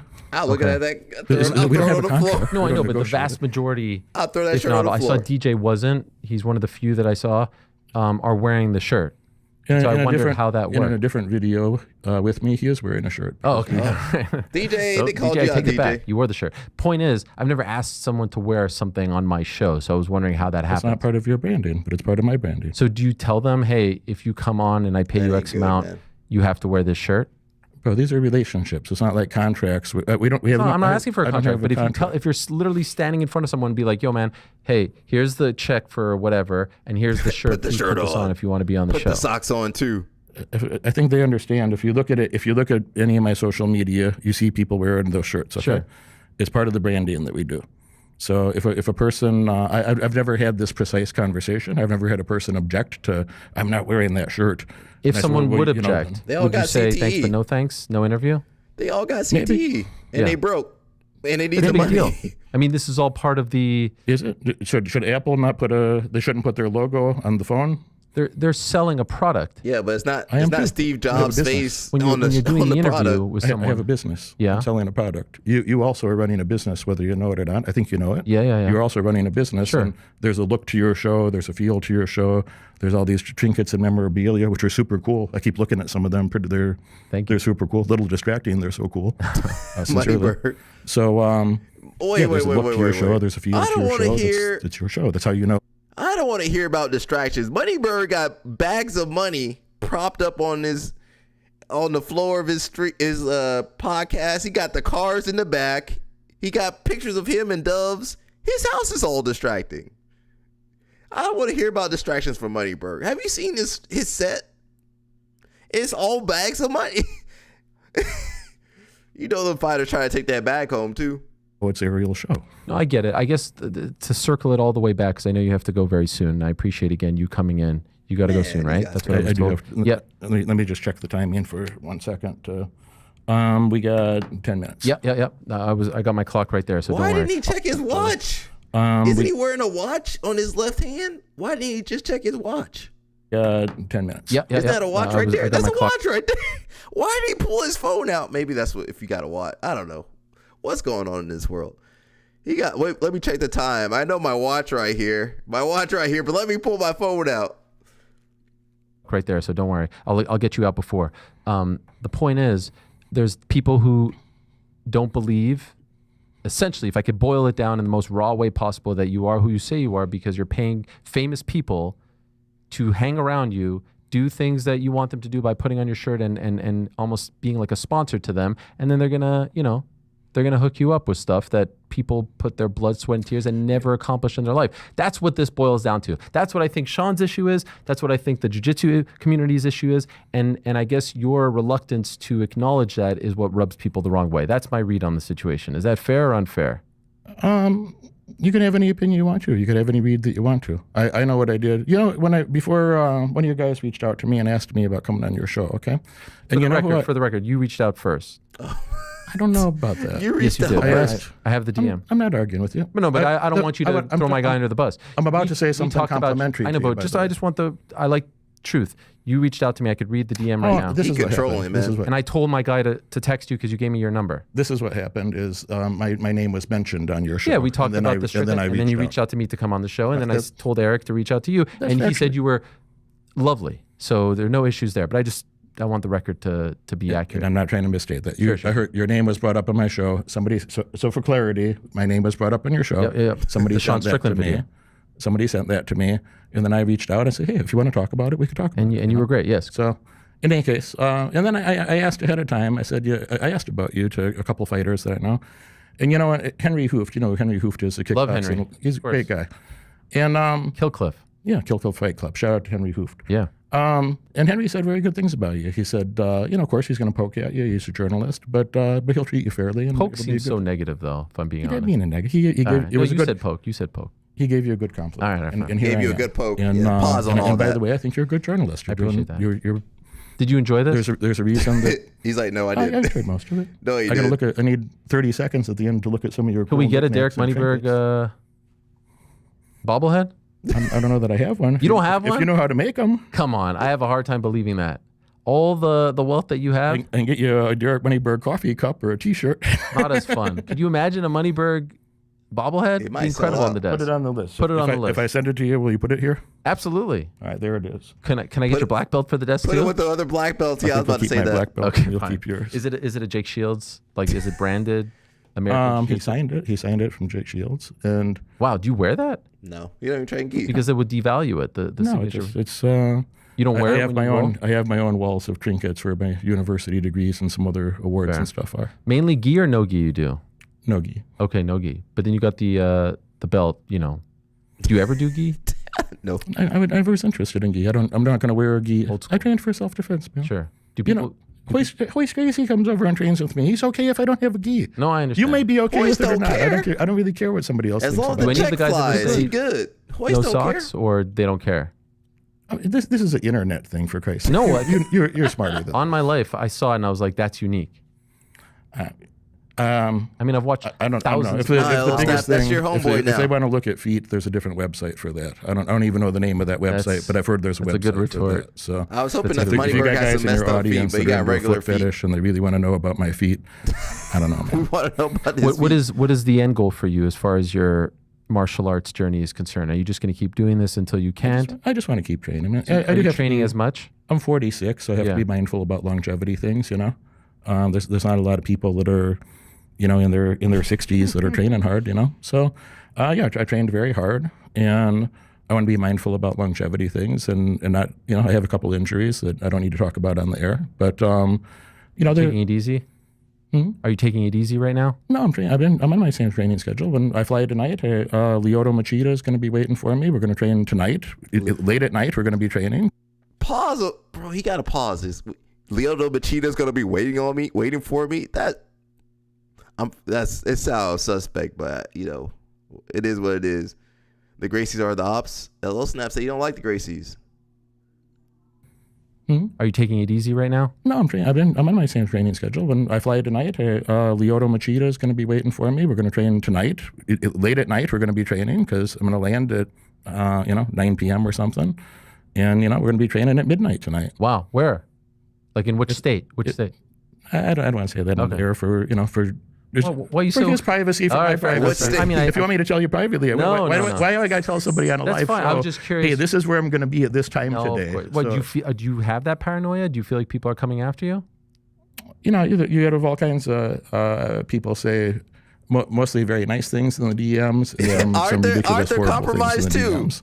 And realistically, if you have a big following, which you do, and you understand this, like, I get it. if you don't have some awareness of your safety, then I get it. that's naive, you know. You have a big following. And one out of 30,000 people is like a true sociopath, psychopath that are. There's one right there It's on real the problems. show. So if you start having a big audience, There's one right there. you have some of those people in your audience, and I have some in mine, and you should be mindful about your safety, you know. Do you think you'll ever get to a point where you're awarding people black belts? That's sometimes what happens. I'm not trying to run a gym, man. If you want me to answer that question Train with the fully, if Gracies. my goals going forward is, I want to keep training. I'd like to avoid injuries. I like to build my skill set, not get injured too much, same as any other intelligent person in life. And I really like martial arts. I was interested in it my whole life. I have a lot of respect for these people that I have amazing coaches. I had one of the most amazing. I don't know who had a more amazing coaching team, and I don't mean that in an arrogant way. Of like, if you've seen the roster of people that I had the privilege to learn from, it's still surreal to me. It's a who's who. It's the still- best team money can buy, but I don't say that in a facetious way. It's true. But you have put together a 1927 Yankees like lineup of coaches, if you get the reference. Yeah. You know what I mean? And most people aren't as lucky as you are. You know, I don't know that I was lucky. I think that I worked my ass off. I got a lot luckier after about 3 decades of hard work. Right. I don't mean lucky. I bet you got pretty lucky after 10, 15 years. I don't mean of hard lucky in work, terms too. of, I mean like to be able to have that type of disposable income, to be able to fly people to your house and stay with you. And there was times I didn't have food when I went to sleep as a kid. Right. And you know, But that doesn't and justify And I decided, that choose to conquer thing I mentioned, I decided to work harder and overcome my circumstances and earn better circumstances. It's a real American success story. And I think that's a fair way for anybody to live their life. And wherever you're at, you could do better. So in conclusion, you're not looking to fight or compete in any sort of competition. We're not going to see you at some ADCC tournament or anything like that? I'm not a professional fighter. But you're a black belt. Okay. But there's a lot of black belts that are not professional fighters. But I've seen them compete. I'm a hobbyist. I've seen every single one of them compete if they all are. compete. They can do that. But if Sean Strickland accepts your offer, the official offer is what, 5 minutes, and he can't tap you. I don't think the guy would tap me in 5 minutes. We have a legal. That's the offer. We have right? a legal dispute to clear up first. Oh, what's that? If he's open-minded about that later, I'd be open-minded about it. What's that? What's that? I'm not going to discuss the legal thing, but he has a pending legal case. Are you suing him? Pending. I am suing him For defamation. I'll let my attorneys deal with that. Okay. I do it. It looks like I'm going to have to sue him. Yes. Okay. Because of the things he said. He said a lot of very nasty things that are true, Libel? that are false, and that hurt my reputation. Whoa! He said, whoa! This might be on Instagram. Whoa! What did he say? Josiah, we ain't thinking about you, bro. Josiah, get out of here. And put all them videos back on public. He trying to hide the evidence. Josiah said he got to take all the evidence down. Keep the videos up, man. We trying to help you. Somebody got to help you. You're crazy, bro. We got to help you. We need help. Somebody need to help you. Your therapist ain't helping you. Your therapist don't even know. I didn't watch anything. I'm gonna save it till Friday. Put everything back. Put everything back, Josiah. Josiah might take his account down by Friday. Put it back up. Put it back up, Josiah. Did he say everything was true? I'm gonna. Ooh, I can't wait to edit the video for today. What, Josiah? Josiah, you wild. Put the eyeballs on Josiah, everybody. Josiah be playing in our faces. He be playing right in our face. Put the evidence back out. Josiah said, I ain't got no YouTube channel.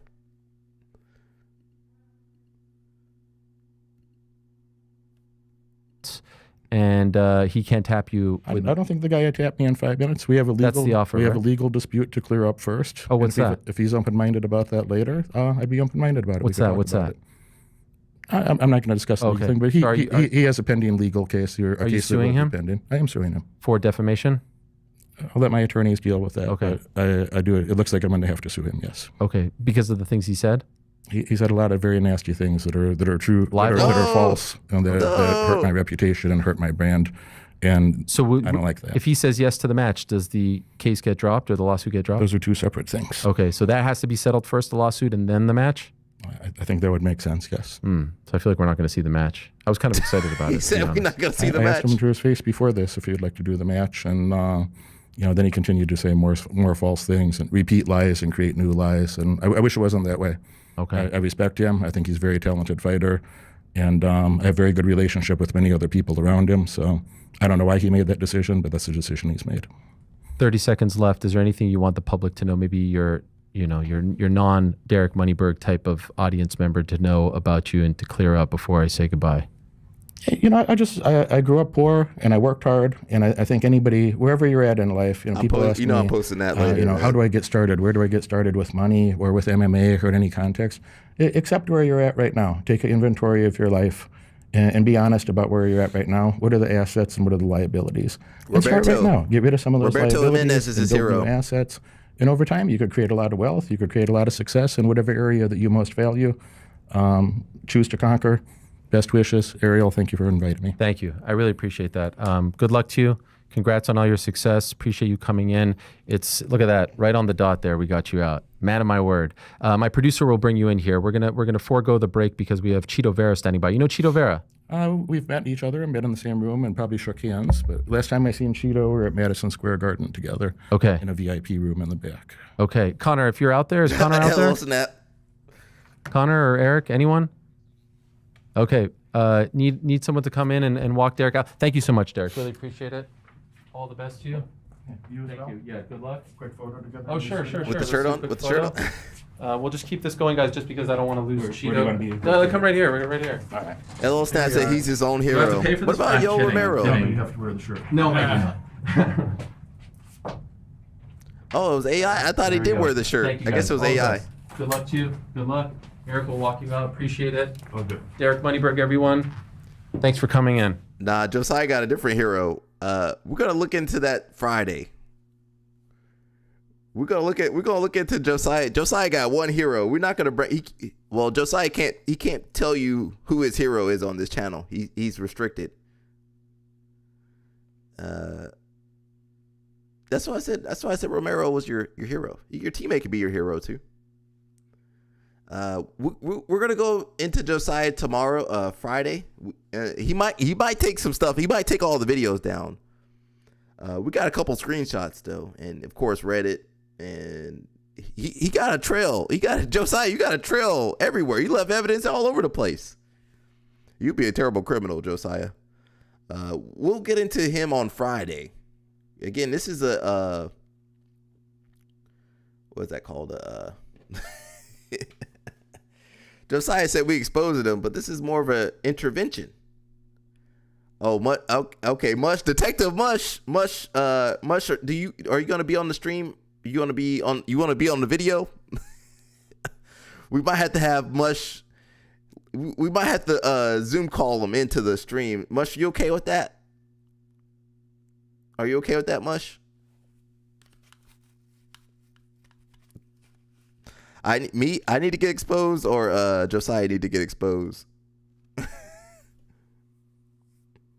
I think Josiah need to be. Who need to be exposed? LOL Snap. Let me see if there's any flow. We basically done. I'm just kind of chilling. I'm trying to listen to Mush. Are you on Twitch, Mush? Somehow we didn't get taken down.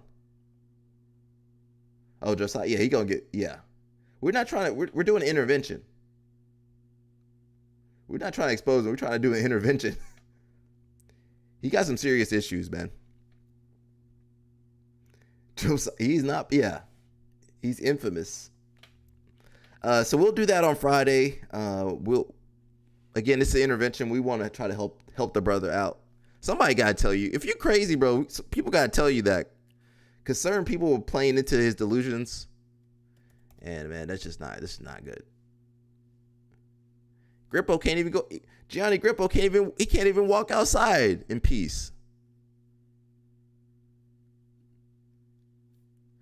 I don't think there's anything on flow right now. Yeah, we good. All right, everybody, that's it. We should be back tomorrow, regular schedule, and then Friday we'll do probably a longer stream, the Josiah stream. I'll come up with a thumbnail. Josiah, don't you dare type that into the chat. I don't know if we can put LOL Snap on the video. I don't know if we can handle LOL Snap. Let me think about that. LOL Snap, he might be out of pocket too. Let me deal with Josiah first. LOL Snap. Arthur, thank you for joining us. Really appreciate it. Felipe Costa, we might watch that tomorrow. You got Who's Number One and some other stuff coming out. It's probably Polaris too. I don't know if I'll watch any of that stuff. That's basically it, everybody.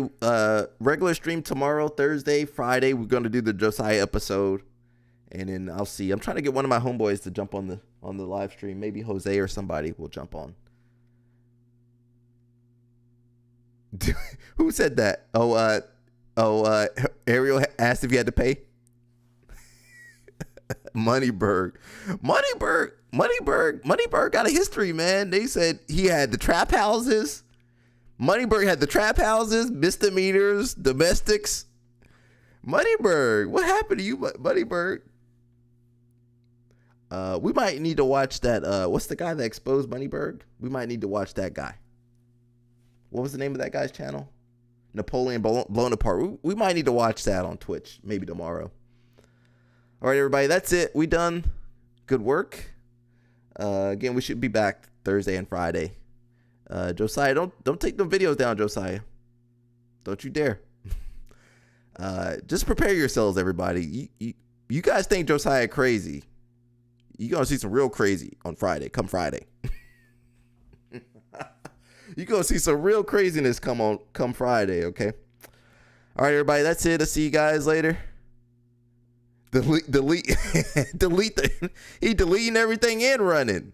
He trying to get rid of the evidence. He trying to hide the dead bodies. And knowing full well he left evidence everywhere. We need to get Grippo on here. Mush might need to pull some strings to get Grippo on here. Have Kevon over here. I don't know if Kevon might be upset too, though. All right, everybody, that's good, man. I'll see you guys, man. Stay out.